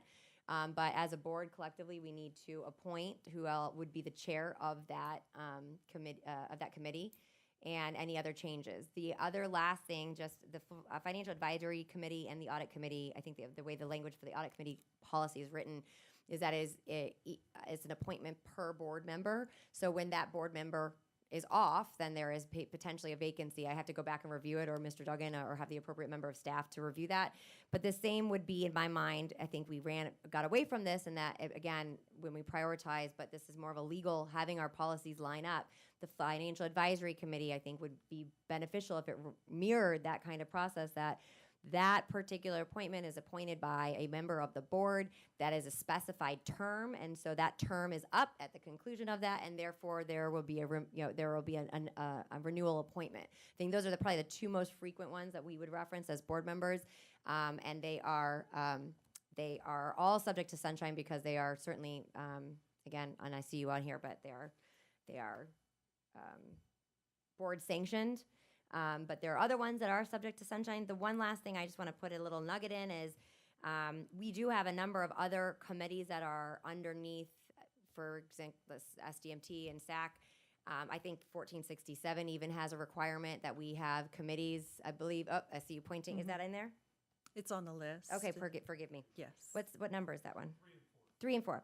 And so, and then I know I've said this a lot, and I always have to give a precursor that, to no offense to staff, I do not want to offend. That's not my point. But particularly when 1467 is a great example, it says to form a committee that's comprised of X, Y, and Z. I know many members of our staff are parents, and their perspective is incredibly valuable. But I believe that when we are talking about there needs to be this balance of an independent, outside, non-school employee parent perspective that makes up those committees, and I think that is something we see a lot in our different committee. That's where part of what prompted this discussion. So that's one thing that I think I want to see us kind of tweak, so that's specific. So okay, now lots of people want to talk. Mr. Duggan, Mrs. Rose, and then Mrs. Marinelli. We'll start with Patrick. I just will add, that's a perfect segue. I think one thing for you all as you have this discussion to consider is a lot of these committees, there are minimum requirements that they be conducted in the sunshine, and then beyond those minimum requirements as just a policy approach, how transparent do you want these to be for the public? And why I think that matters and bleeds into the discussion of who's going to be on the committee is, in fairness to someone you asked to be on a committee, I think it's fair to let them know ahead of time, hey, you're subject to the Sunshine Law, and if you take notes, you got to turn them back in and have some basic criteria for selection and as part of that onboarding discussion, so people know what they're getting into. I can tell you, a few months back, I was asked to go and present a basic overview of the Sunshine Laws to one of these committees, and everybody's eyes popped out of their head and about fell out of their seats, including a student representative who said, whoa, no one had told me that, so this is a 17-year-old kid who was on the committee. So from that point forward, I thought to myself, no, we need to do a better job at the outset on this of making sure everyone understands the obligations and the legal requirements. Couldn't agree more. Mrs. Rose. Thank you, Madam Chair. Great points that have been shared so far. I do want to, and I'm in agreement with all of those points, I do want to have a little more conversation on the Financial Advisory Committee. It is my understanding, and please, Mrs. Penner, correct me if I'm wrong, that we're required to have a committee for referendum oversight.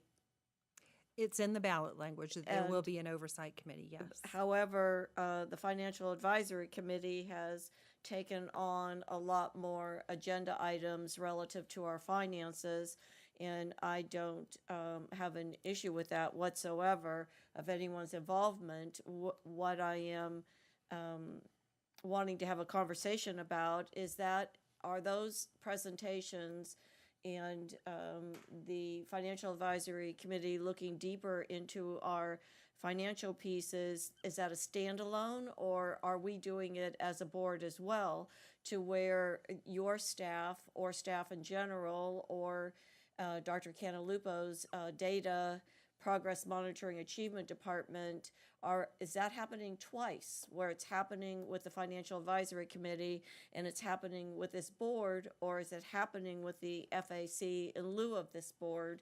Because I just, am questioning, I love where our conversations have gone today with the accountability with finances, and I don't want to hand over my accountability to anyone. I welcome people to participate, and at the same token, nor do I want departments at the district doing presentations twice to a committee and to us.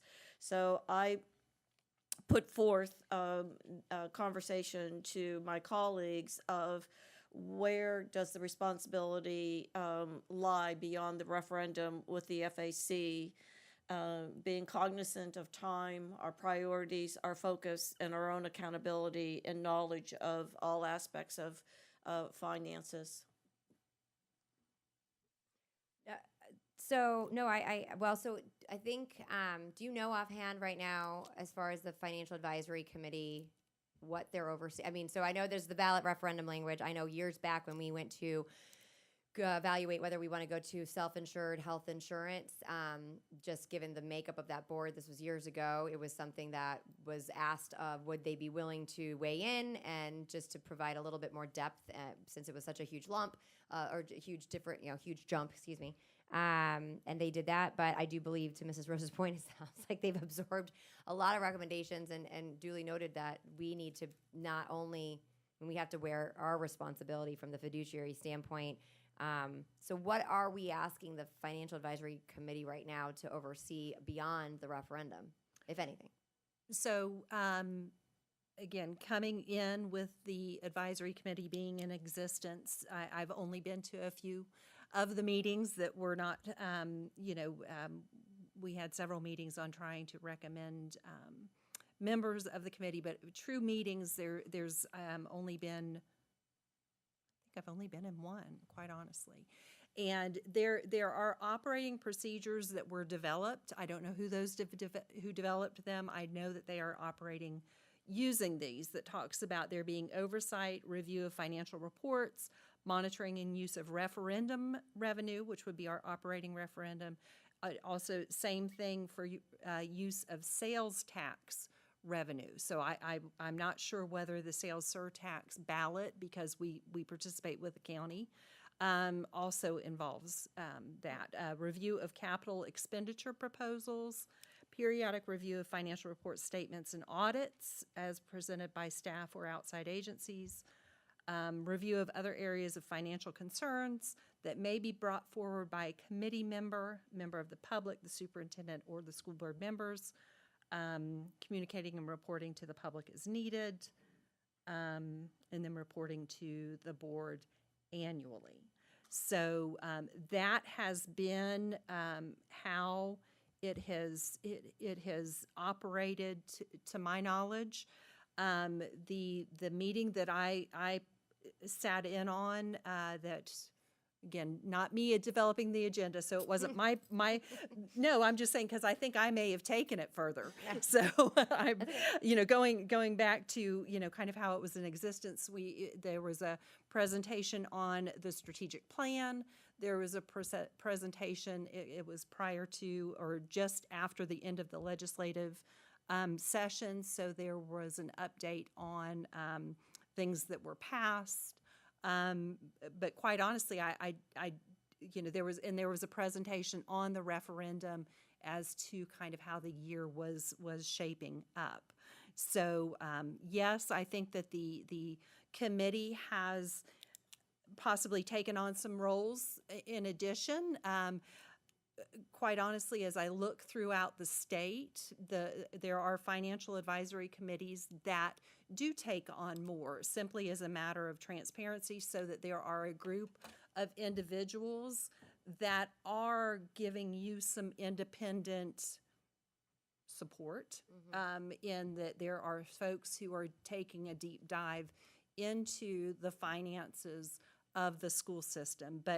But this board, again, it's a little blurb on the referendum that creates its existence. So I think it can be managed, and it can cover as much or as little as the board deems appropriate. Okay. I want to make sure does that answer your question, or is there a follow-up to that? Are you good? I just want to make sure you're clear. Just looking for consensus from the board. I I see us diving deeper into our fiduciary responsibility. I see us looking at return on investment. I'm very excited of what I perceive to be the consensus of where we're going. And I want to add the folks on the Financial Advisory Committee are outstanding citizens, very knowledgeable with incredible expertise that are very much appreciated. I'm looking to the redundancy of presentations that landing staff are doing, and I'm looking at if it's both or if it's one or the other, how does it fall into what we as board members, I believe today, have talked about what we're prioritizing and wanting to move deeper into, and I don't necessarily have the answers. I feel like it requires more conversation as we go forward. Gotcha. No, okay, I think I understand. Mrs. Marinelli? Thank you, Madam Chair.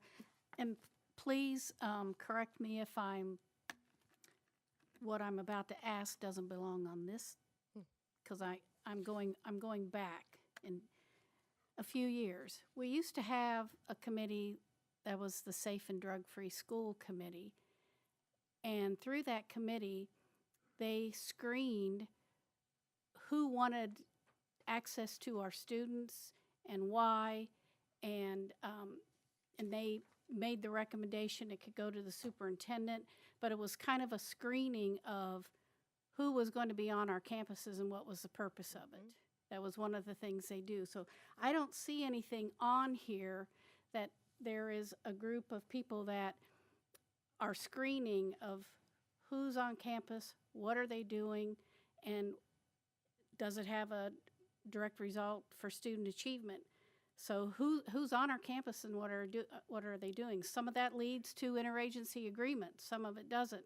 So that's what I'm looking for. So Dr. Foster, maybe you have some information, or do we need to get this back? Because I don't know who comes on our campus and what's the purpose. I just made a note of it. I can look into it to see Do you remember? I mean, we Yeah, used to no, have the, so there, and I don't see it listed on here, and there, I mean, so we have multiple policies that reference it. I don't recall the name. It's Safe and Drug-Free Schools, where if any kind of, so we have a visitor policy that's beyond that for third-party organizations that has a process of vetting. If it and I don't have the policy number offhand, but I was recently reading it, and then it said if the topic or content matter that's being presented addresses any matters including drugs, sex, reproduction. I mean, there's a list of sensitive topics that it must go through this committee, and that has been and so. But I'm seeing facial expressions, so I'm wondering if that. But that has certainly been my expectation that was and is, and if it is not the process, then it better get back to what is. That's a really, really important one. I think Mr. Enos can. Okay. Yeah, after the safe and drug-free dollars ended up, the state ended up cutting them. The committee ultimately, is my understanding, what they would do is they would screen anybody who wanted to come in and do a presentation. So if you had somebody who wanted to come in and do a presentation on Consent. self-defense, and they want to do it to fourth grade at self-defense. So after the terrible, after the Carly Brusha and all the terrible stuff that happened, we were inundated by that. And the Safe and Drug-Free Committee would get together at that time. It was Sherry Reynolds was the head of it, the chair. We would discuss, because also there's usually fees that are associated that these speakers would want to have to be able to come on campus. So part of it would be is to discuss that, to look at that. Then once it passed the committee, it would be open to any principal in the district to then bring them in to present to their student body if they wished. Since then, my understanding is when I was still at the district, it ended up falling under Mrs. Anderson, under Craig's, I believe it came in under the media and communications in reference to that. She is the one that is doing that, and I know they were working with safety and security in regarding to trying to do something with an application and a lot more streamlined process to be able to get those approvals. That's my understanding. But the Safe and Drug-Free Schools Committee has pretty much had been disbanded. Oh my goodness. Okay, great question. Well, This is right, and it was members of the community that were on this committee and staff, and it was pretty extensive. And And the reason for that was just because somebody wants to do something doesn't mean that it is appropriate for school. So it really helped the principals, but it also took the burden off of them of having to decide who's going to come in or not. So that's why I would like to see that. I did get a text, and I think Mr. Dumas can talk about it. It's under HSCC, which is now Mr. Slayton is the chair of it.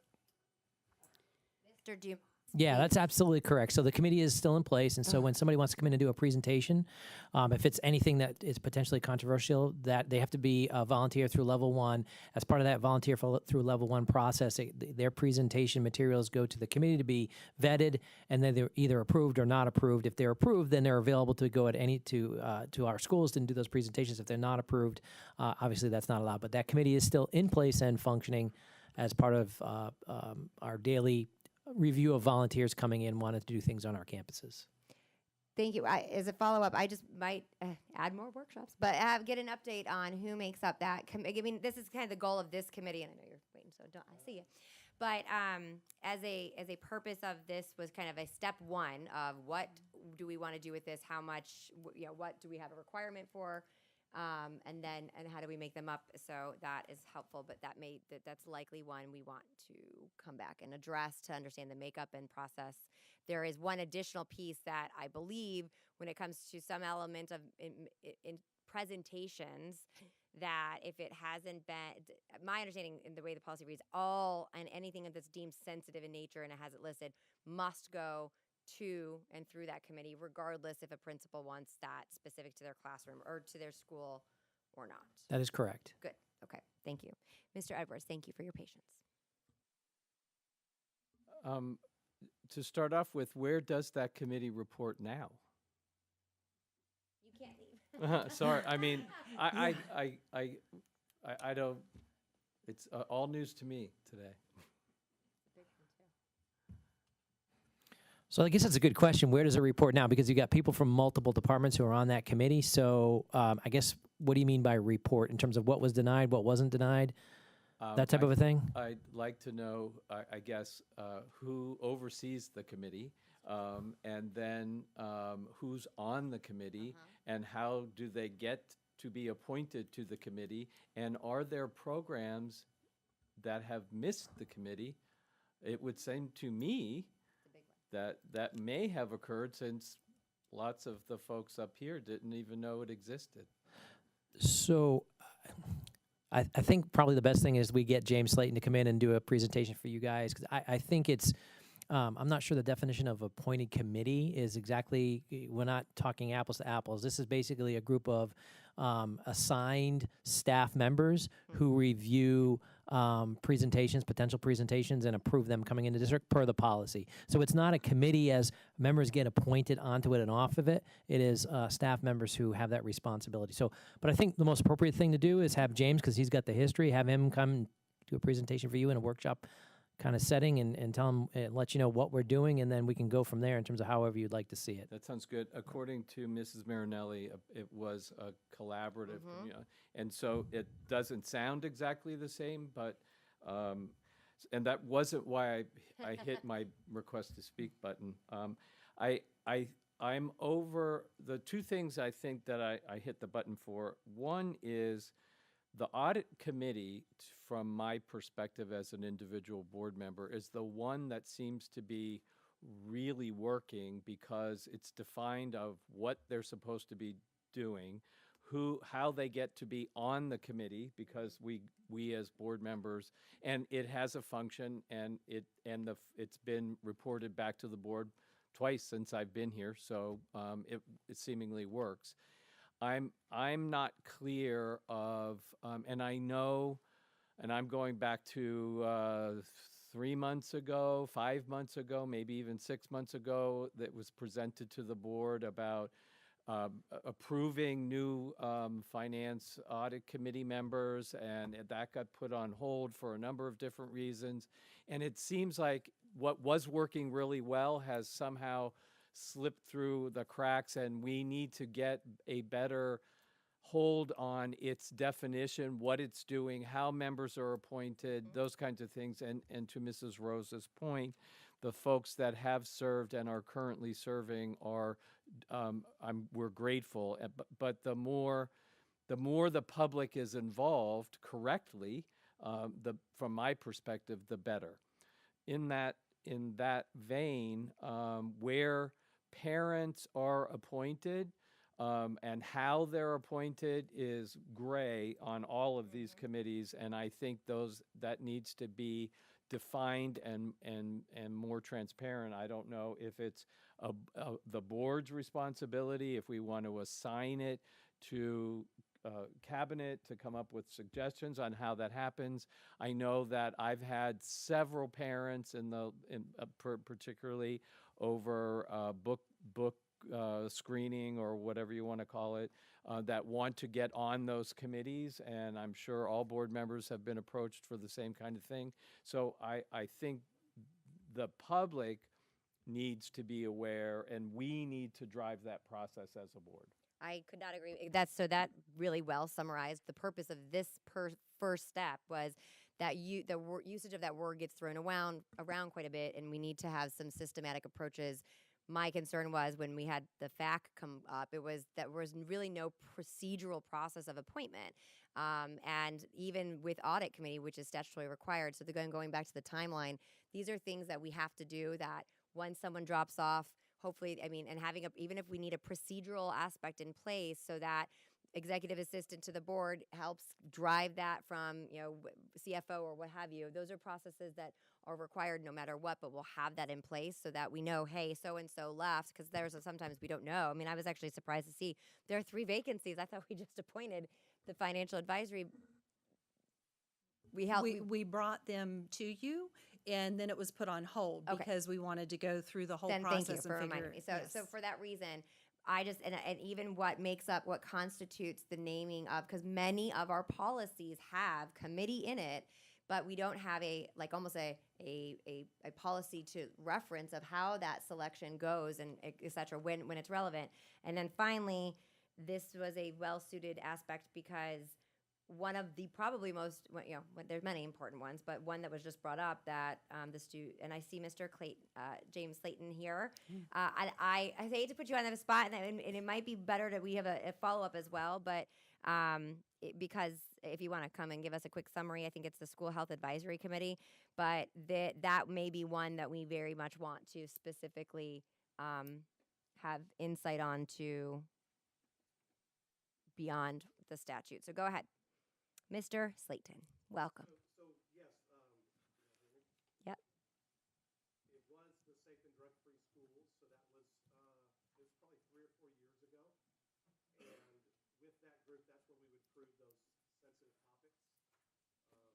Those sensitive topics now are through what's called the Health and Safety Curriculum Committee, and I'm on that along with.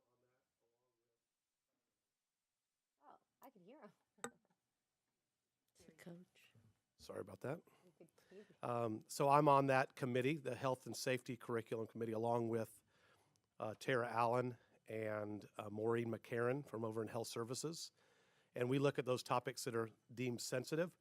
But all of our speakers through the district now have to go through Winocular. It's a form of Winocular where they get background checked because we know that Raptor doesn't always pick up everything. So with that, if it's not sensitive, they can be fast-tracked and they're on a list. We have a tile now for all of our district staff, administrators to be able to see those presentations. Once they get approved, they're background checked and they're on a tile for them to be able to see, who do I need to contact and where we go from there. So it's kind of changed a little bit over the past few years. We still have that group meeting. It's called SHAC now, but they don't choose or they don't select who's coming into the district. I think the reason why we went to district folks looking at those sensitive topics, because a lot of that lines with state statute, and we just wanted to make sure that what we were approving would be appropriate for our students. So, okay, we may have not for you, but there may be additional discussion around that and the makeup of it. And I know we are doing good on time. Thank you for coming so short notice. Mrs. Rose?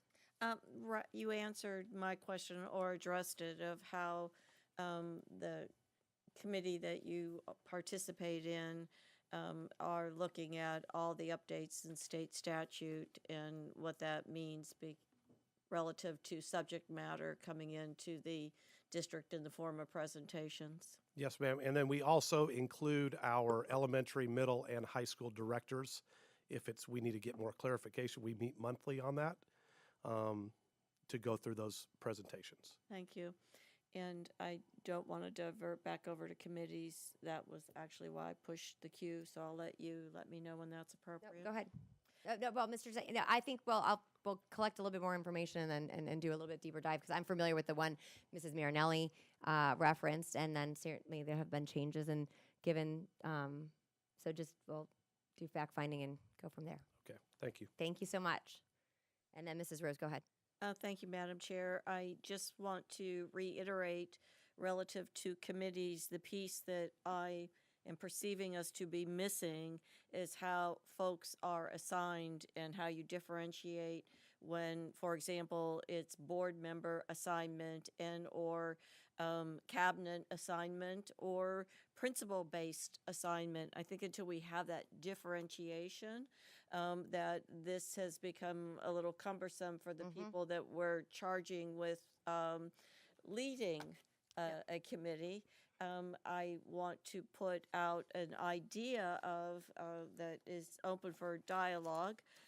For me, that when I'm accountable for the committee's decision, that, for example, for the audit committee, that where they're landing, that I have input in accountability of who I want representing me.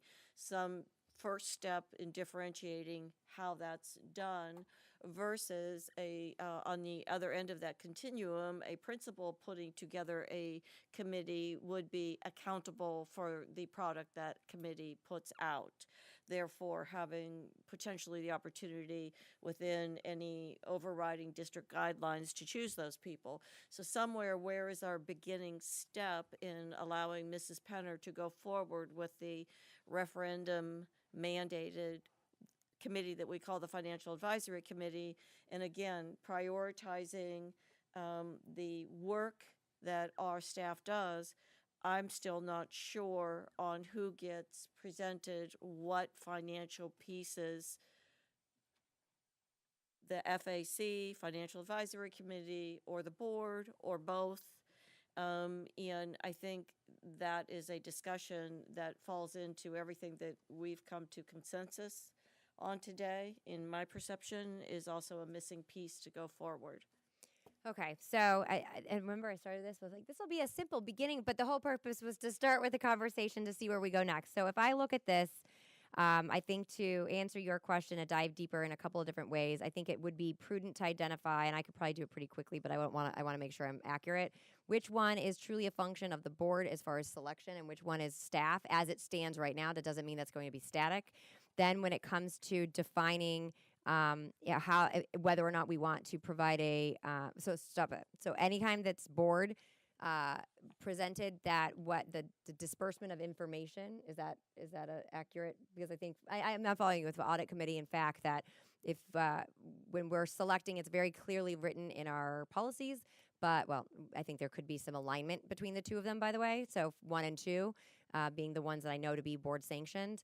But then having as a next step, having clarity as to what their task with and what information they're being presented with. Exactly. How many presentations are Mrs. Penner's people doing on, are they doing one to the audit committee? Are they doing one to us? Are they doing one to the financial advisory committee? And for me, that becomes redundant if indeed I'm hearing us say today that our priorities are academic achievement and our fiduciary responsibility. And I think that it's my understanding to date as the audit committee looks into things that we've come to consensus on and agreed to, they're looking at it. So that's pretty much built in.